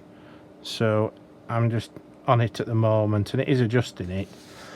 So we'll just come out a little bit and we'll just see if we can see that. So 350 megahertz, it suggests you using R77 to adjust the frequency for the voltage to 7.5 volts. So I can't get it below 7.89, but it will go maximum as 8.42. So it references R77. So I'm just going to leave it there, adjust it to there, where it was before more or less. And then it says talk about R79, which is then the one on the left hand side, I believe, that potentiometer. There's two of them, isn't there, I believe? Yeah, there's one just there. So this one, I can just get on that one. Right, that's the other potentiometer, R79, and it says to adjust that down to 7.5 volts. Okay, so we'll get it down to roughly 7.5 volts, and then we can always check the other frequencies, can't we, to see whether that's it's a bit sensitive, is pot actually. It's all over the place. I wonder if it's got a bit of a noisy pot. I'll just give it a twiddle and clean it up a bit, and then go down to 7.5. Just give the wipe a little wipe. Okay, so then at 511 megahertz, 511.0, it should be reading at 511 approximately 17.5 volts, and it isn't. It's reading 16. So it's 1.5 volts off there, and then 250 volts, 250 megahertz, it should read 2.2 volts. So 250.0, which is a bit low. So I wonder if I adjust that potentiometer then to get 2.2 volts, what effect it would have then on the others. That would be worth trying, wouldn't it? So if we can get that to 2.2 there on that frequency at 250 megahertz there, if I then go back to our earlier measurement, which was 350 megahertz, 350.0, now we're getting a lot higher voltage than we should. We're getting 9.34 volts when we should only be getting 7.5. Whereas on 511 megahertz, 511.0, we're now getting a much higher voltage than we should be. We're getting 19.8 instead of 17.5 volts. So I'll adjust that then to get 17.5 volts, and obviously it's affected it a lot, 17.5. So let's just verify again now, back to 350 megahertz, and we're getting 8.2 instead of 7.5. Obviously at 511.0 we're getting, as we should be, 17.5 volts, and at 250 megahertz we're now nearer the 2 volts, but we should be getting 2.2 volts. So we're only a little way off. So I think that strikes a more sensible balance than it does earlier. So there's not much else we can do with that, I don't think. We certainly can't better that from its existing value. Okay then, so we now need to connect the voltmeter to D51, diode 51, which on this, if you look at this diagram, these are the standoffs on the side of this can. And so D51 is inside this second section in there. So we'll connect up to that and we'll move on to that measurement. Okay, so we're on D51 now, diode 51.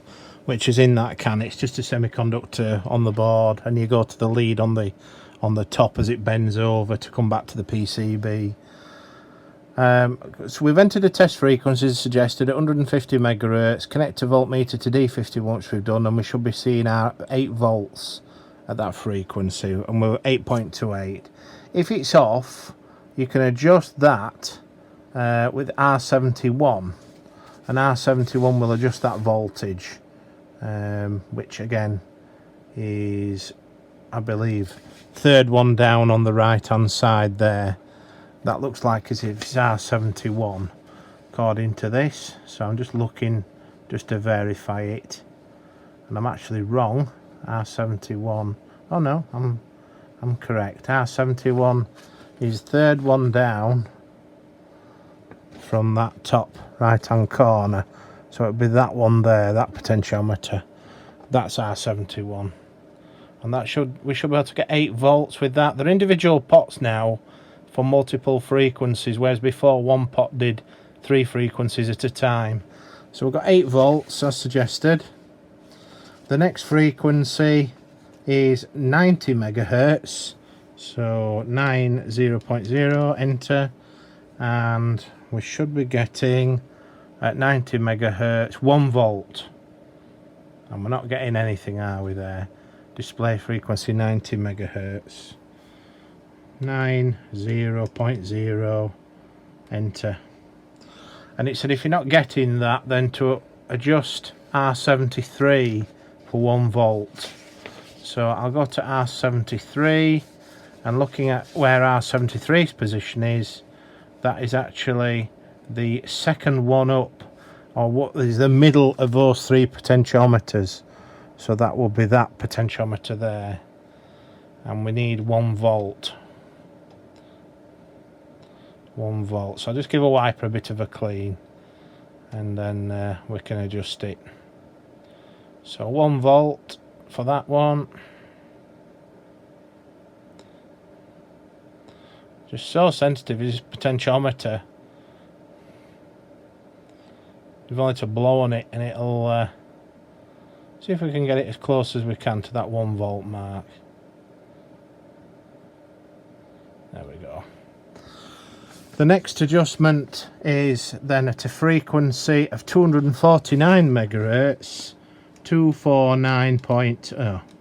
Went to the wrong frequency, 249.0 megahertz, and we should be getting a voltage there of 17.5 volts, and we're not. Why are we not getting that? Oh, hang on, I think I'm reading the wrong voltage. 249 definitely says we should be getting a voltage at 249 megahertz.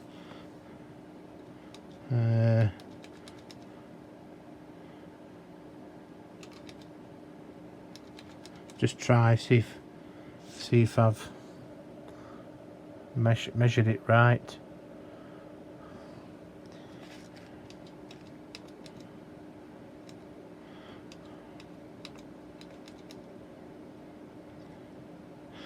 Yes, I'm correct. It should be 17.5 volts, and obviously R71 and R73 are absolute voltages, where this measurement at 249 megahertz is an approximate voltage. So in other words, if you can't reach that voltage, leave it alone. As long as you get R71 and 73 adjusted correctly for 150 megahertz and 90 megahertz respectively, then you can leave that last measurement alone, because it says it's an approximate measurement, not an absolute. So that's where you've got to be careful. Okay, so the next one is for us to connect onto D50, diode 50, and then do some more measurements there. So back soon. Okay, so now we're on to diode 50, which is diode 51's in this chamber here, and diode 50's in this chamber, and they're directly behind one another, but just separated by the screening cam. Quite identifiable on the board. You might need a little magnifier in order to see it on the board, because it's only tiny little glass diodes. Anyway, we entered a frequency in, as it says here, 55 megahertz, and then we basically connect the voltmeter to D50, and we should observe a voltage of 6 volts according to this information. Well, as near as damn it, I'm not going to adjust that. If you did need to adjust it, it's R68 potentiometer. The next frequency is 89 megahertz, and we should be getting a voltage approximately 9.5 volts. So that's an approximate voltage. Again, okay. And then the next frequency is 25 megahertz direct, and that we should be getting 3 volts approximately, and we're getting 3.1 volt. So there's no need to do anything there. Okay, so the next measurement is different now. We need to display a different frequency. We need to select FM narrow. We need to apply an RF signal to the antenna connector at 5 microvolts, which is equivalent to -93 dBm, and a deviation of 3.5 kilohertz. Modulation deviation at a frequency, modulation frequency of 1 kilohertz.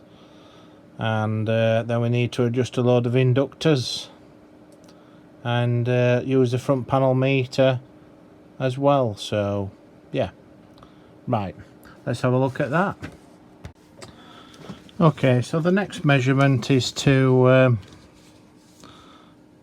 set the radio to 762 megahertz, put a mode in of FM narrowband, apply an RF signal to the antenna connector at 5 microvolts then, which is equivalent to -93 dBm, with a deviation of plus minus 3.5 kilohertz at mod frequency of 1 kilohertz. And then we look at the meter on the display there, and we need to tune these inductors, both in the RF section and in the IF section. So there's L 57 and 58, and they're located just here. You may be able to see them. There's one just peeking there, hiding away, and that's the other. That's L 57 and 58. So we have to adjust those with a non-metallic adjustable trimmer to get maximum signal on the meter at the front. And then also there's L4, L14, L5, 6, 7 and 8, and they are these coils. So the sort of, if I remember rightly on the diagram, L14, 5, 6 and L4 is like, let's have a look. It's like that one there next to these two crystal filters. That one there is L14, okay. The one diagonally across from it that's there is L5. Then L6 is one straight below it, which is this one. L6 is that one. And then L4 is back to the other side of these crystals to the left there. That's L4. And then L1 is just below this connector, just there. So that's L1. That's for FM wide adjustment, which we'll probably do later. But basically, it is that one, these two, and then that one there is L14, L5, L6 and L4. Obviously L57 and 58 are these. And then the IF gain adjustment as well as part of that, obviously being L8, L7 and L11, which is a measurement we do after this, are these two. So if we just move the camera back a bit, so that's L7, that's L8, and this one up here is L11. So according to the information, we need to start adjusting those, but before we do that, let's get our non-metallic trimming tool. We're going on to these two here, and we're going to, as per the manual, once we get our trimming tool settled on those cores, we're then going to look at the meter. And the idea is, of course, to turn the cores and peak this meter here for maximum. So if I turn this core this way a bit, as you can see, it's diminishing, and then we'll just peak it there. It's starting to go again, so we'll back it. I think that's the maximum we're going to get out of it there.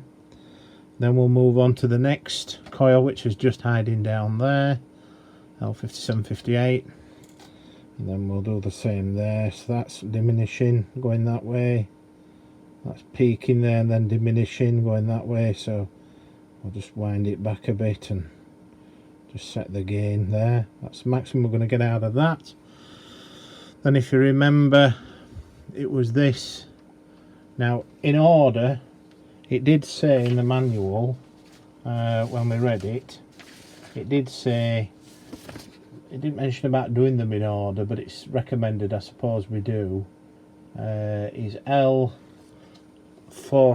first. I think, no, L4 is first. So L4, according to the diagram, is somewhere knocking about. Where's L4? L4 is on the output on the left side of those crystal filters. So basically L4 is this one here. That one, that's L4. So allegedly, for the IF gain adjustment, let's just have a look. Some of the cores are more difficult to turn than others. That's it.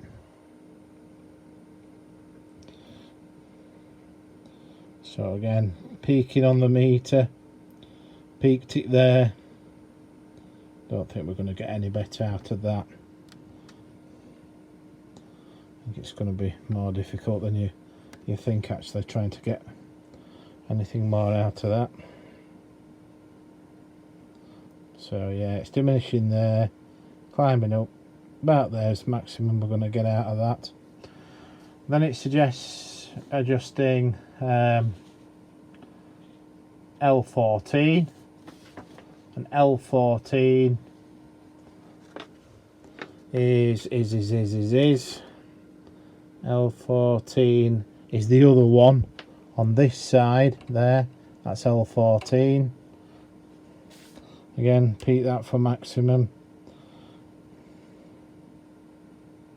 which is there. And then from L14 we go to L5. I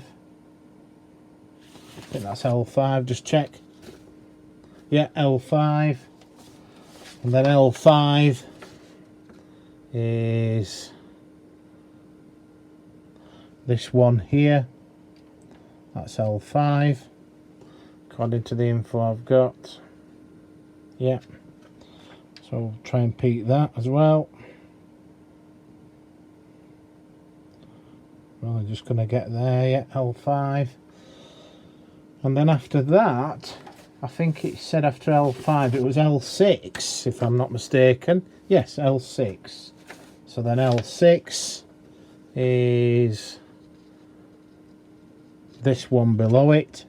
That's L6. Just being careful not to force the cores if they're a little bit stuck, but be about there, yeah, just there, look, that's maximum we're going to get. And then after that, I think it was L whatever it was, let's have a look, flicking between diagrams, L7 and 8 after that. So L7 and 8 is L7 is this one here,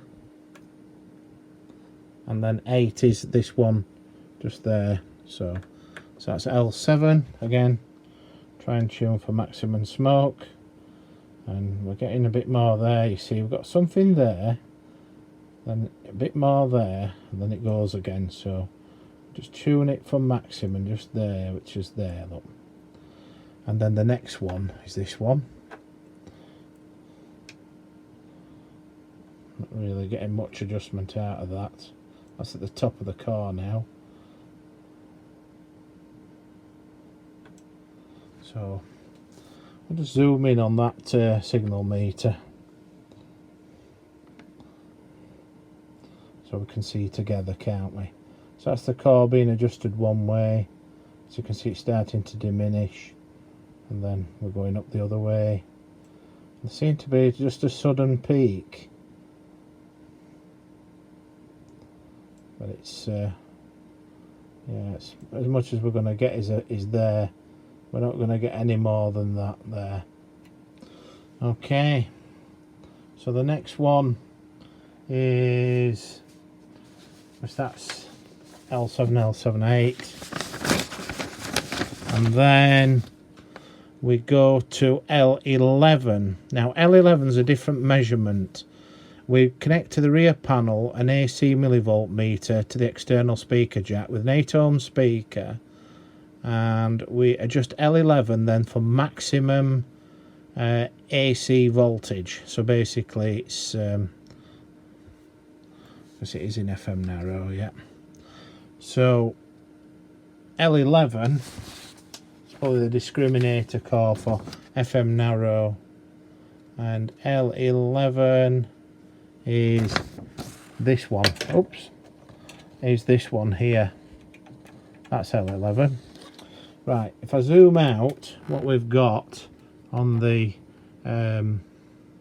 meter here at the back is the oscilloscope.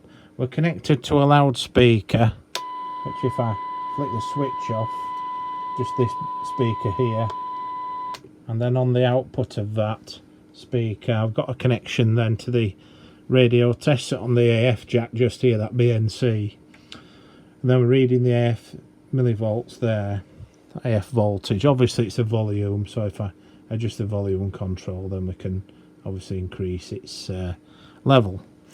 So we need to tune that according to the information for maximum AF level. So we're reading, I've got distortion on as well, reading 4% distortion at the moment, but AF wise it's 843 millivolts. So we need to adjust this coil then to see if we can get higher than 843 millivolts. So anti-clockwise it's diminishing, because we started at 843 millivolts. We certainly don't want any less than that. And then it's starting then to sort of go back the other way. So we need to adjust it quite carefully. I think it was already tuned quite well, and so I don't want to make it any worse. Just leave it to settle a bit. Yeah, we're not going to peak it any more than that. Yeah. Although if you look at the distortion, we were getting a lower distortion there. Look at 3.5, but 823. Then it starts dropping again, so it's going to peak around about there, I'd say. Right, we'll leave it there. So that measurement's done now. Okay, so that's the end of that page altogether. Hang on, there's just one more, which is FM wide mode now. This one at the bottom. So basically it says same frequency, same mode FM, but this time wide. So we'll select FM wide now on the because that's FM narrow and that's FM wide, and already we can see the AF waveform has reduced.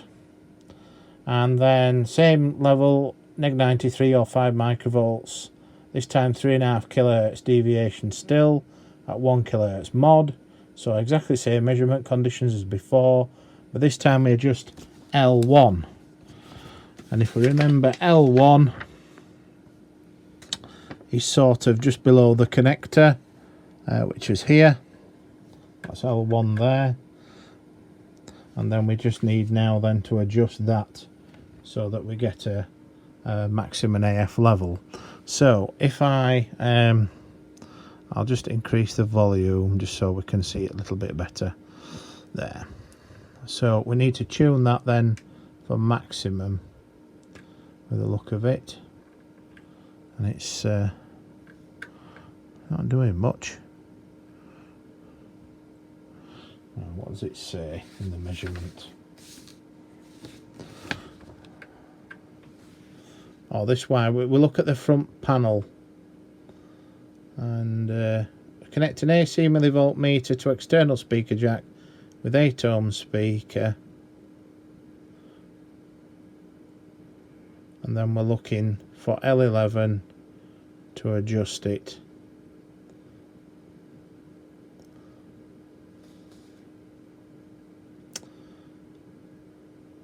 Actually, I've just made a mistake, believe it or not. That's L11, which is the step we were doing before, so I've just made a mistake. L11 was to adjust that meter for maximum. So I shall retrace my step, so at least you can see I make mistakes as well, and I just need to tune that then for maximum RF level, where we were before basically. On FM narrow.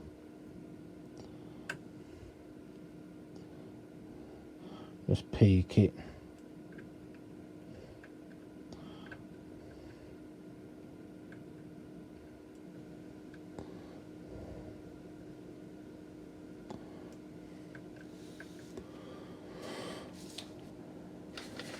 So yes, I made a mistake with that.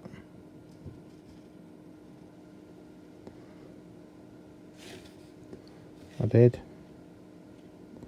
I made a mistake with it. But have I though? I mean, it says here L1 there and L1 there. L11. Where's L11 then? I confused myself here. L11 is over there. Oh no, I haven't made a mistake after all. It is correct. Yeah, that's right. So it was FM wide, and then it was that inductor there. So I haven't actually made a mistake at all. So it's me getting sidetracked. So we adjust that then for maximum AF level. So it's currently 193 millivolts.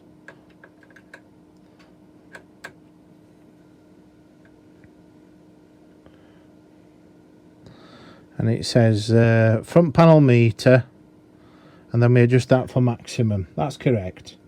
Right. That's where I got mixed up, because they've got L11 and L1 next to each other measurement. So we observe the front panel meter in FM wide mode, and we turn L1, which is what we're on now, L1, and we turn that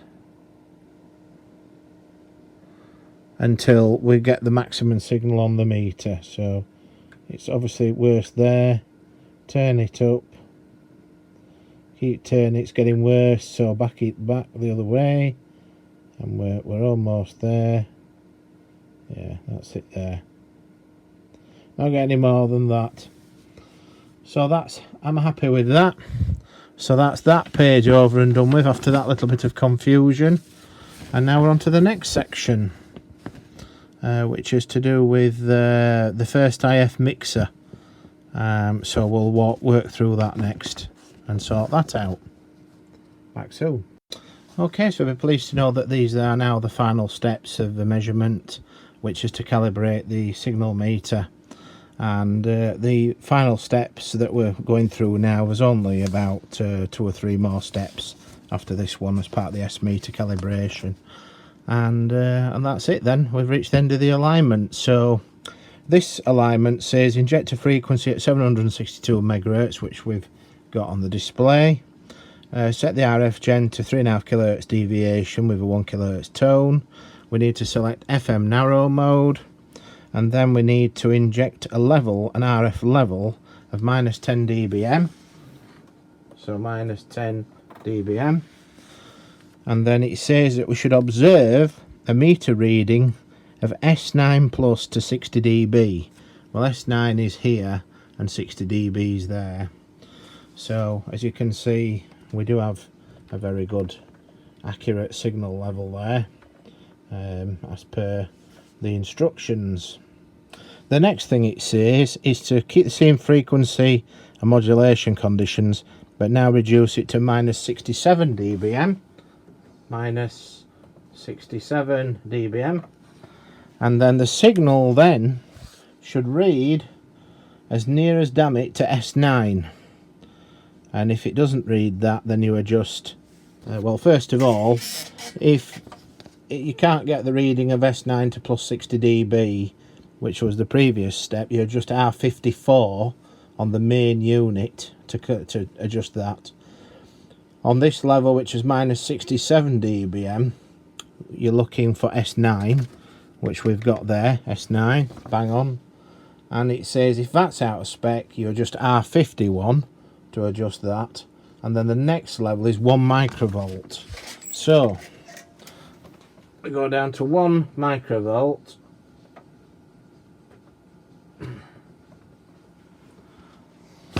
And on that level, because 1 microvolt is equivalent to negative 107 dBm, it said that you should get a signal between S1 to S3. So according to that, we're getting about an S1 there. If you wanted that to be higher, just make sure it's receiving a signal, and it is. So if you wanted that higher, then you can adjust R51. So R51 is the adjustment for that. I'm going to leave it alone because it says that the signal should lay between 1 and 3. And when we look closely at that, it is actually above an S1, just varying slightly. But that's an accurate measurement. Okay, then on to the last two steps now, which is S meter FM narrow. Apply no signal to the antenna connector. So you basically remove the RF signal. So I can switch the RF gen off. And then it says observe the front meter and the value should be approximately S1.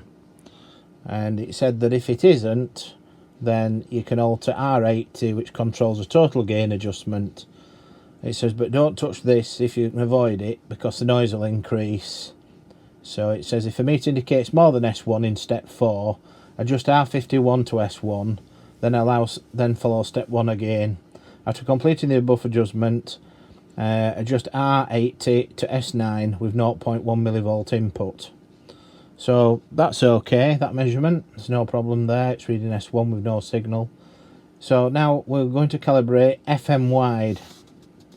So we go to FM wide now, and if we go to that, so FM wide mode, which is that, and then we go to 762 megahertz again, same frequency before, but this time again we go for the full signal strength. So again minus 10 dBm. So then RF level minus 10 dBm, and we should, according to that, be getting S9 to plus 60 dBs. If you don't get that, then you need to go to the IF unit and adjust R28. Now there's another adjustment for centering the meter, which is where you put in a 26 megahertz signal, and then you look at the main unit for the center frequency, which we've already done in earlier steps. Noise blanket, AF gain, that's all done. So that is the last step. It just talks about repeating some of the earlier steps if there's problems. So that is the end of the alignment procedure. A very long-winded alignment procedure, may I add. Quite thorough. There must be a good 100 steps there, if not more, in total to align this radio. So obviously we've gone through all those steps, quite laborious, very time consuming. There's plenty of screening cans and things that you have to remove, so I've got a tray of them here to put back now, and hopefully, fingers crossed, when it's all back together it works properly, because we'll do a little spec check before we finish the video. But must admit it wasn't too far offline, just a couple of things that needed adjusting, but not majorly. We didn't come across any real difficult adjustments. It was all quite easy. It's just quite time consuming, that's all, going through each step. So I recommend, if you're doing this alignment yourself, what you do is you take it very carefully and don't rush it. Don't try and force ferrite cores that are a little bit stuck. Try and free them off first using a bit of alcohol, or just a bit of patience, gentle adjustments to try and coax those cores to move, because otherwise you'll break them, and once you've done that then it's game over. And just be careful, make sure you don't short things out when you're making measurements, you know, probes touching things that are not meant to touch, and obviously trying to rush things, that's the worst thing, you know, you need to take your time with it.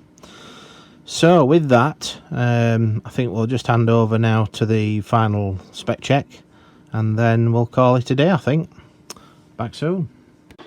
Okay, well, we've got the receiver all back together again. We've got the screws in, there's no screws left over, which is always good. And just listening to some stations on it here. And they don't care anymore. We don't make money for them. They just basically said, you don't make us money, get on with it. So this is and what will be 6 metre amateur band on 50.250 megahertz, or 230. And but at the end of the day, people are going to do what they're going to do. A lot of people care about frequencies and what's going to happen, but a lot of people won't. And I think we're going to have 6 months of absolute chaos. And people will stick gateways on, and isn't it a good idea? Look what we do. Anyway, they've got the simplex conundrum. There's a few repeaters on here as well. There's one about 50.8 which beacons, which is not too far from me, but there's nobody on that repeat at the moment anyway. So, but just interesting to listen round, see what's on, and yeah, quite interesting.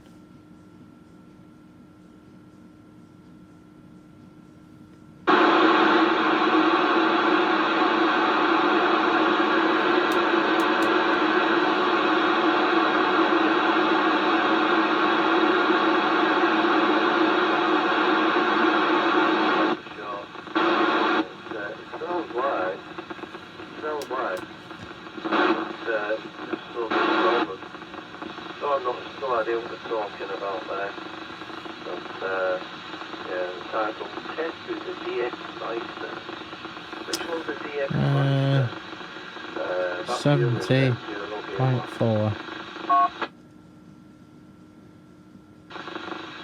I have no idea what you're going on about, Billy. So just moving through the 4 metre amateur band now, just seeing if there's anything there.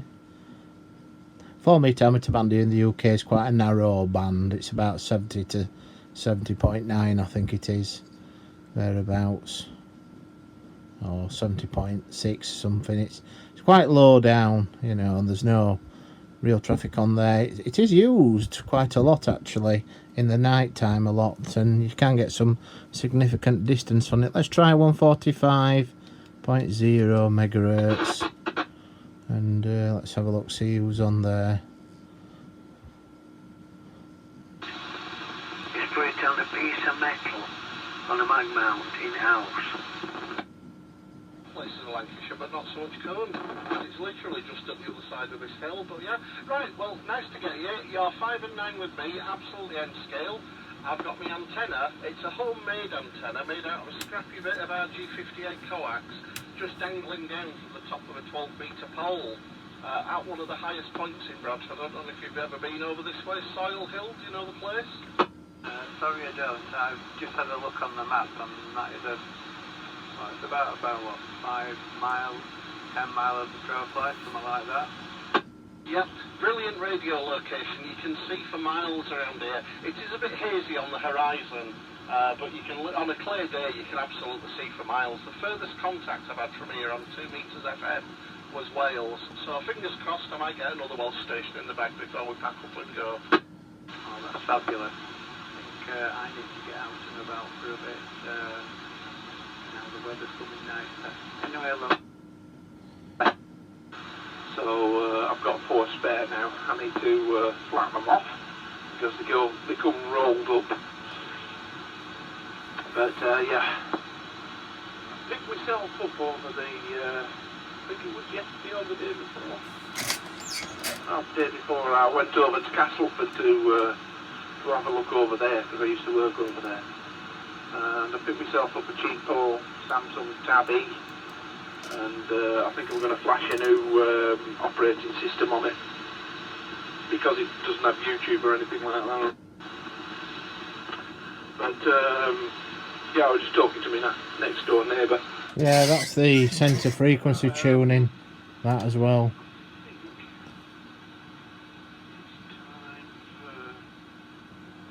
Oh, I bought myself a new watch as well. I like it. I think you'll like it as well. It's one of them storm watches. So there's a few on. I know, I can't.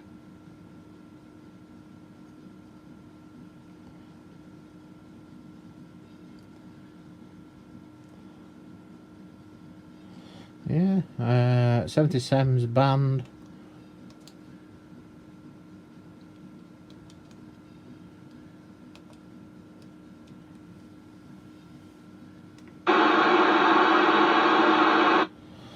Might be something. Question. What I have to do to be able to do that? So I could ring the local area. I could use the radio in the car and go through this system. Just a little curiosity if there's any alterations like that about vacuum.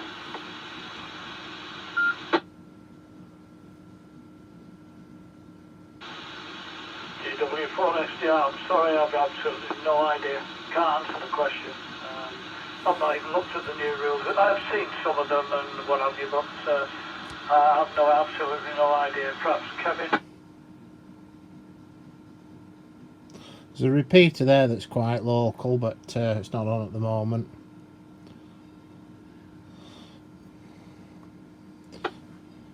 No, don't know anything about the new rules.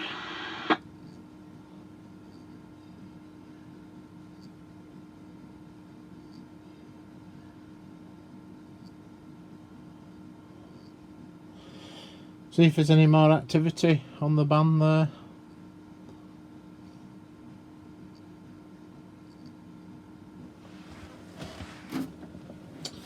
Other one, of course, is broadcast. 0.7. Yappy little dog. Oh, yappy little dog as well. You're brave. Okay, I mean, so first of all, I mean, same question that I asked our last caller. What made you say, okay, yeah, we're going to make room? I think for me, On the stars, I think he's probably a really good player. Just going to my position. And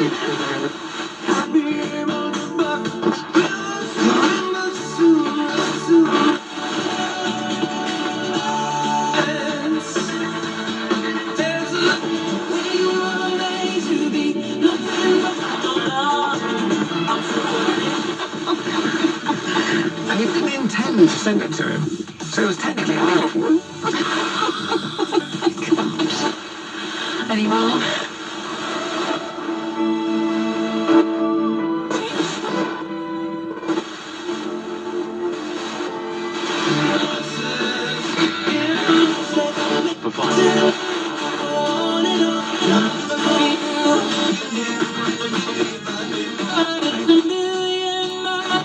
If you missed sit at the top of the programme. 3 changes for York City. Crooks, Hunt and Akinyemi coming in for Chadwick, McLaughlin.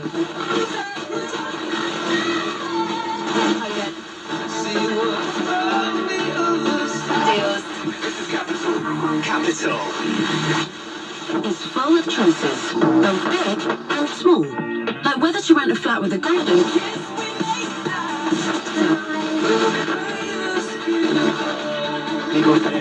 शुरू में plastic वाली लगा दी हाल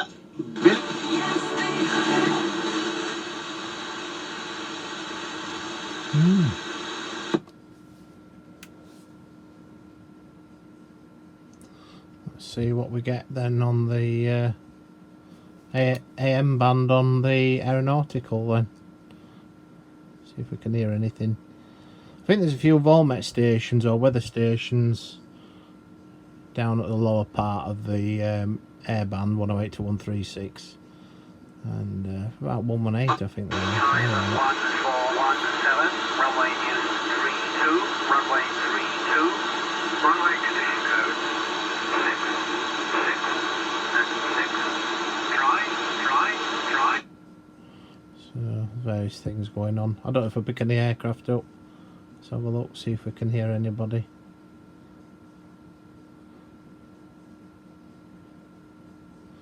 Might not be much activity at this time of day, but we'll see.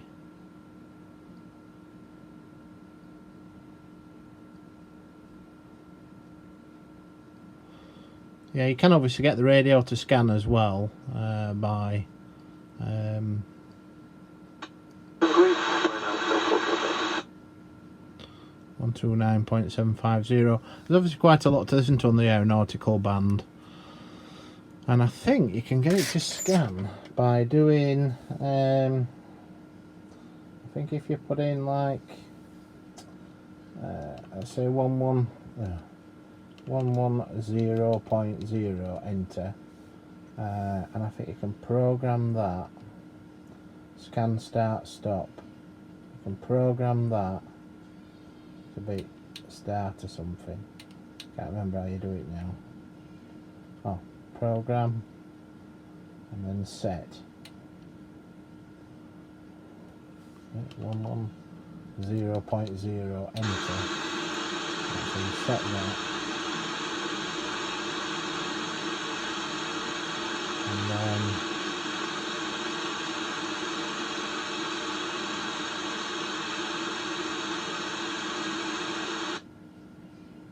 and then I think you press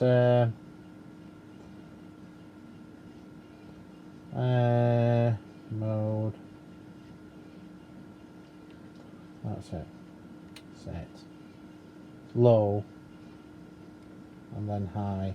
I see low, so 110.0, enter, and then it switches to high to 136.0, enter, and then I think you can just go scan.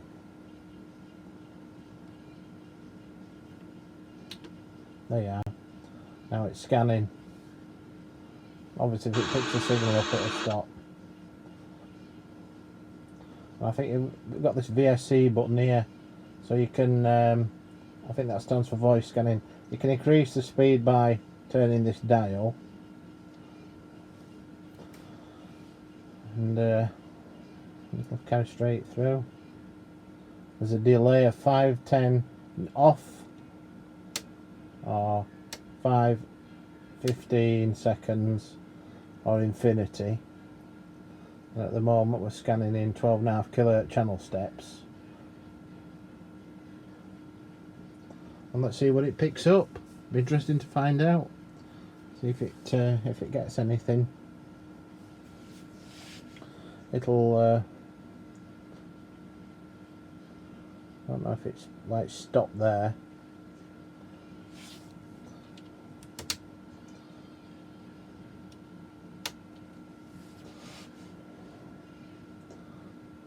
Must have been on verge of picking picking something up.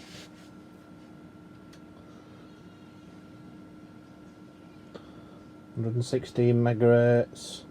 In comparison to modern scanners, obviously it's quite slow, because this radio is like 30-year-old, but modern scanners would have just whizzed through the Bambi now. But this being a good quality receiver, you know it's always going to be reliable, and I think you can just keep going up. I think I'll just keep going.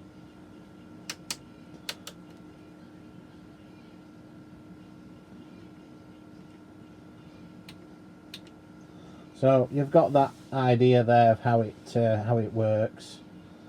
So that's quite interesting. So we've heard quite a few broadcasts on it already, and I think there's obviously 27.780 enter. Oh, hang on, 27.780.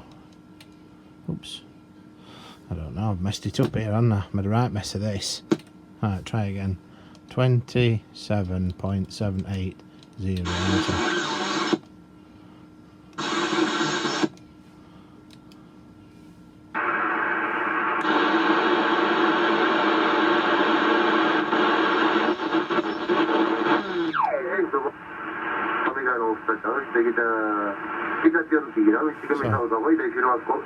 This is Sidebands on 27 megahertz. Dicendo parlato 161 eccetera, tu mi pare di ne esiste, poi non lo so. L'amica nostra, quella che amica nostra, avevo Charlie Tango, one whiskey Mike, stroke Delta Charlie Tango, 21, frequency 27.685, 27.685.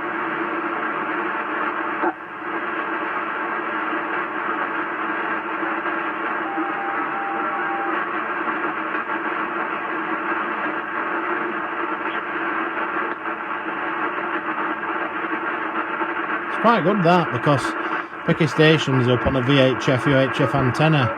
It's not on a HF aerial.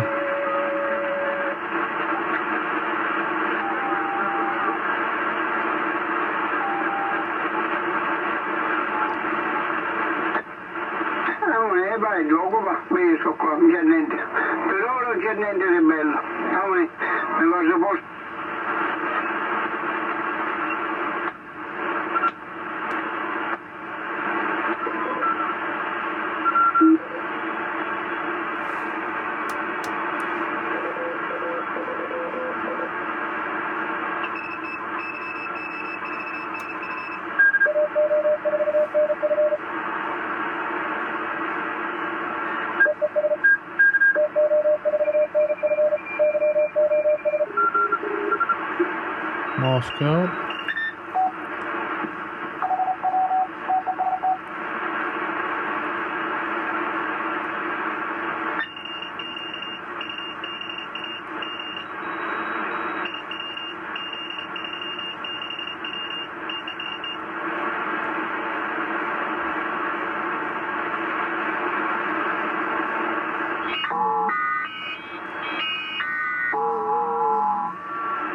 FT8.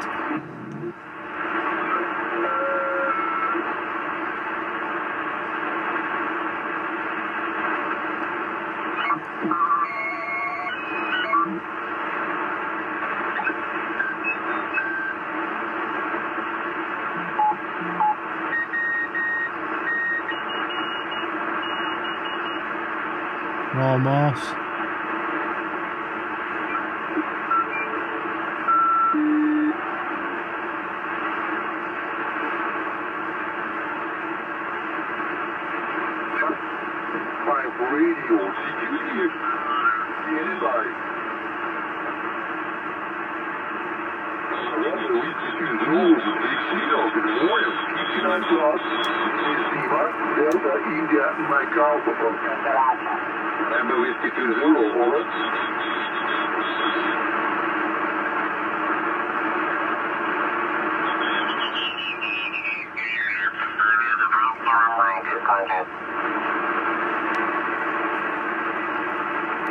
Take your contents, United Whiskey 1 Mike, United Whiskey 1 Mike, contact. Secure contest, United Whiskey 1 Mike, United Whiskey 1 Mike, contest.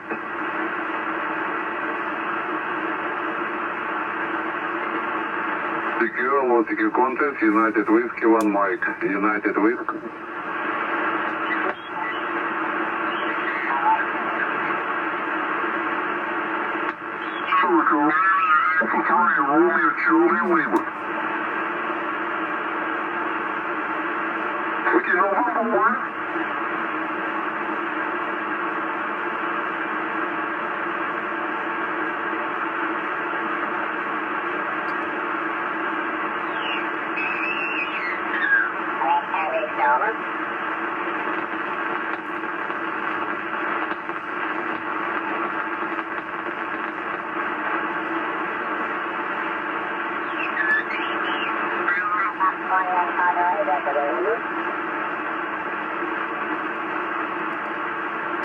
Since we landed on conversations, they're finishing.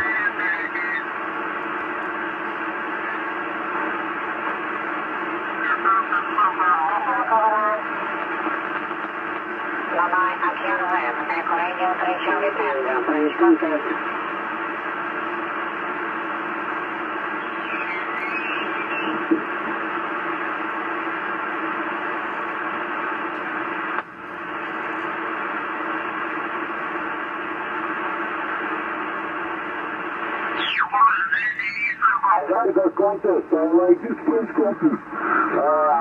Appel contest, Lima Zulu 4 Tango X-ray, French contest, French stations only.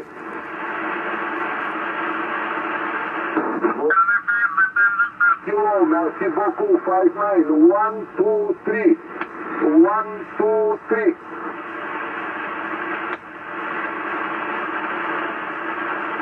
Thank you, enjoy the contest, enjoy the weekend.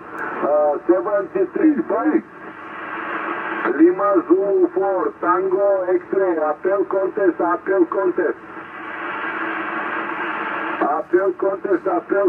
Lima Zulu 4.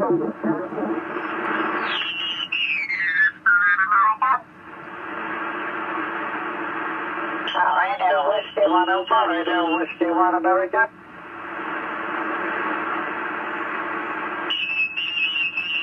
Again.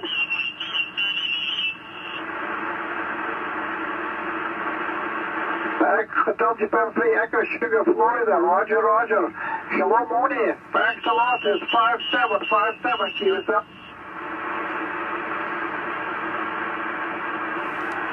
Yeah, 55, Chicago was lost, 73, Radio Whiskey 1 Alpha. November, Quebec 8, Charlie, hello, Bill, very good morning, you're 5-9, over.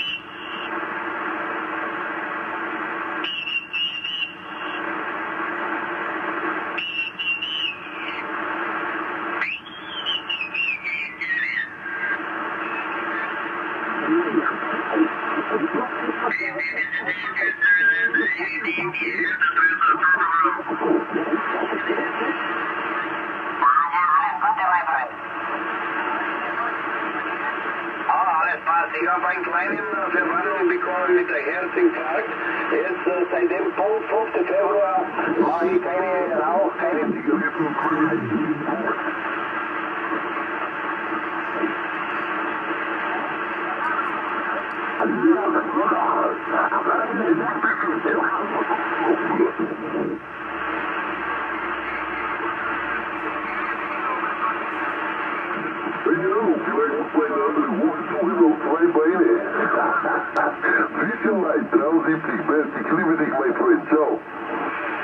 Okay, QLZ Zulu 36 Tango. Animal stateside North America, Zulu 36 Tango.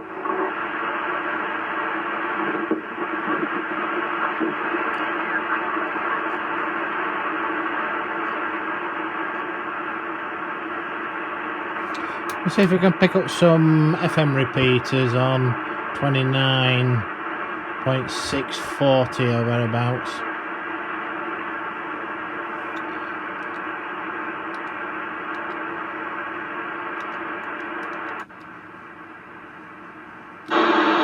On FM.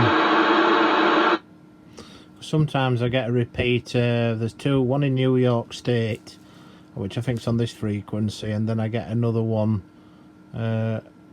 duplicated. I think it's on 630s, one in northern Canada, which heterodynes from time to time with the one from Moscow in Russia, and the two I get at the same time depending on lift conditions, but I can't. I think it was 29, I'm on the wrong frequency, 29.640 megahertz. That's the FM repeater. You can't hear anything. Put it 5 kilohertz.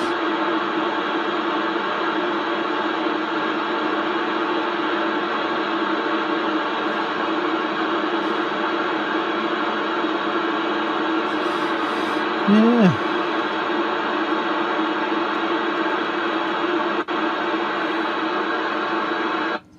So it's quite interesting just listening around there on the on that part of the band. There is a repeat on 430.8125 near me, and but there's nobody on it at the moment anyway. So quite interesting, just having a quick listen around. And of course we haven't done anything with the PMR radio side of things, you know.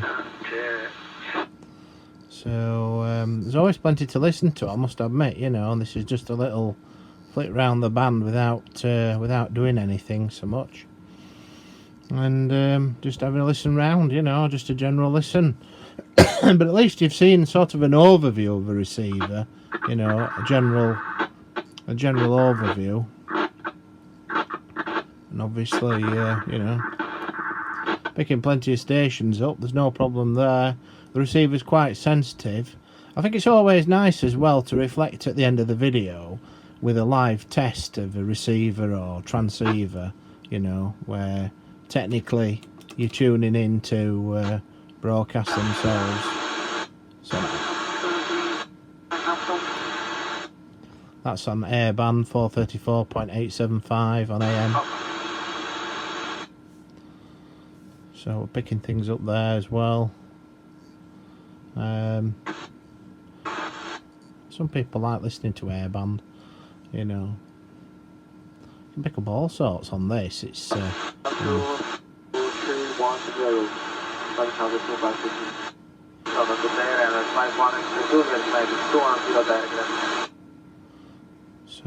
it's amazing what you can receive on one of these.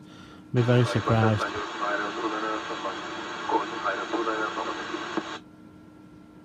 Of course, this receiver does actually scan memories as well, your memory channels here.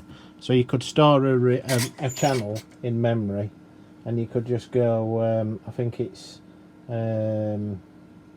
memory or program, and then say put that into memory. So that's in frequencies 1 position, I think. Memory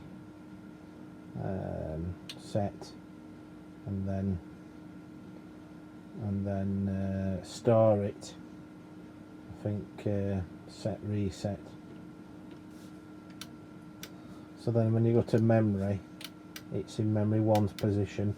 You can save them, you see, and there's 99 memory channels, and then you can also scan the memories as well, you know, when you put frequencies in there. There's all sorts with it. Eventually I might do an operational video on how you work it, but obviously, you know, when you read the manual you can work out what's going on and take it from there. Right, I think we'll end the video here. I don't think there's anything more really to discuss on this receiver. I think we've just about done everything we can. We've obviously repaired the faults. It was quite labour intensive, very exhaustive, a bit of a challenge with somebody else looking at the radio, and obviously trying to repair something and inevitably has caused other problems. So many things which occurred on this receiver, so it's quite a challenging repair. And as I say, you know, once you get into these faults and take your time with them, then, you know, you've got a better chance of being able to rectify faults than you have rushing. and you know, it's just one of these things with these receivers. You just got to be careful with them. The alignment procedure, as you've seen, is long-winded, but it's obviously for a reason, to make sure it's fully aligned and properly there. And I think really there's only one more test I need to do, which is to test it on 23 SEM's 1.2 gigahertz band, because it does actually, believe it or not, receive right up to 2 gigahertz. And I've got a signal generator as well here, so I can look at that, see what's going off. So we can put that on as well, and so I've set a level, press the 1 gigahertz button in, put that on FM narrow, and put 250.0 megahertz in, and I think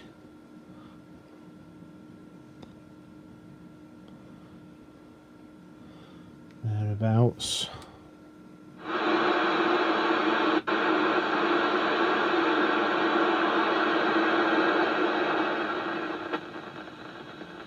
So we've got a signal there, so I can vary the signal gen up and down, and see if we can get the level on and off.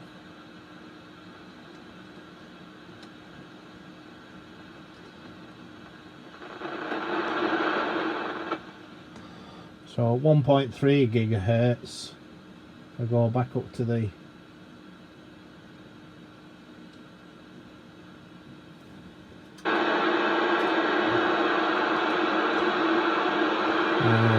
300.0. So 1.3 gigahertz, 1.3 gigahertz, oxygen level,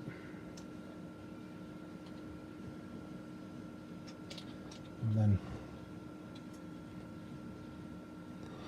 thereabouts.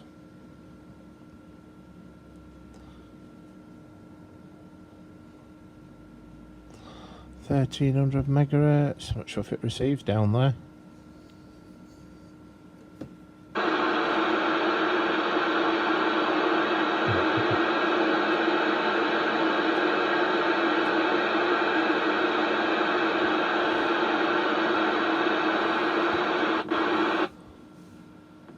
Oh, there we are, look, it's there. So I can wind the RF gen down. You can see there, receiving quite nicely. No problem at all. So that's 1.3 gigahertz, that 1,300 megahertz with a 1 gigahertz thing in. I've got the SIG gen on, and we can capture that on the, let's see if we can just show you that on the SIG gen. I'll just unmount the camera. So there we are, look.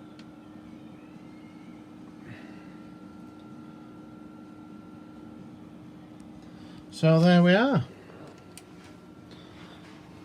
I think that just about brings the video to its conclusion. I think we've obviously proved that the receiver is fully functional, carried out full repair, and we've checked it on HF, VHF, UHF, and the microwave band on modes, different modes, and you've seen the examples of that on the antenna outside and what you can pick up. And that's just a very small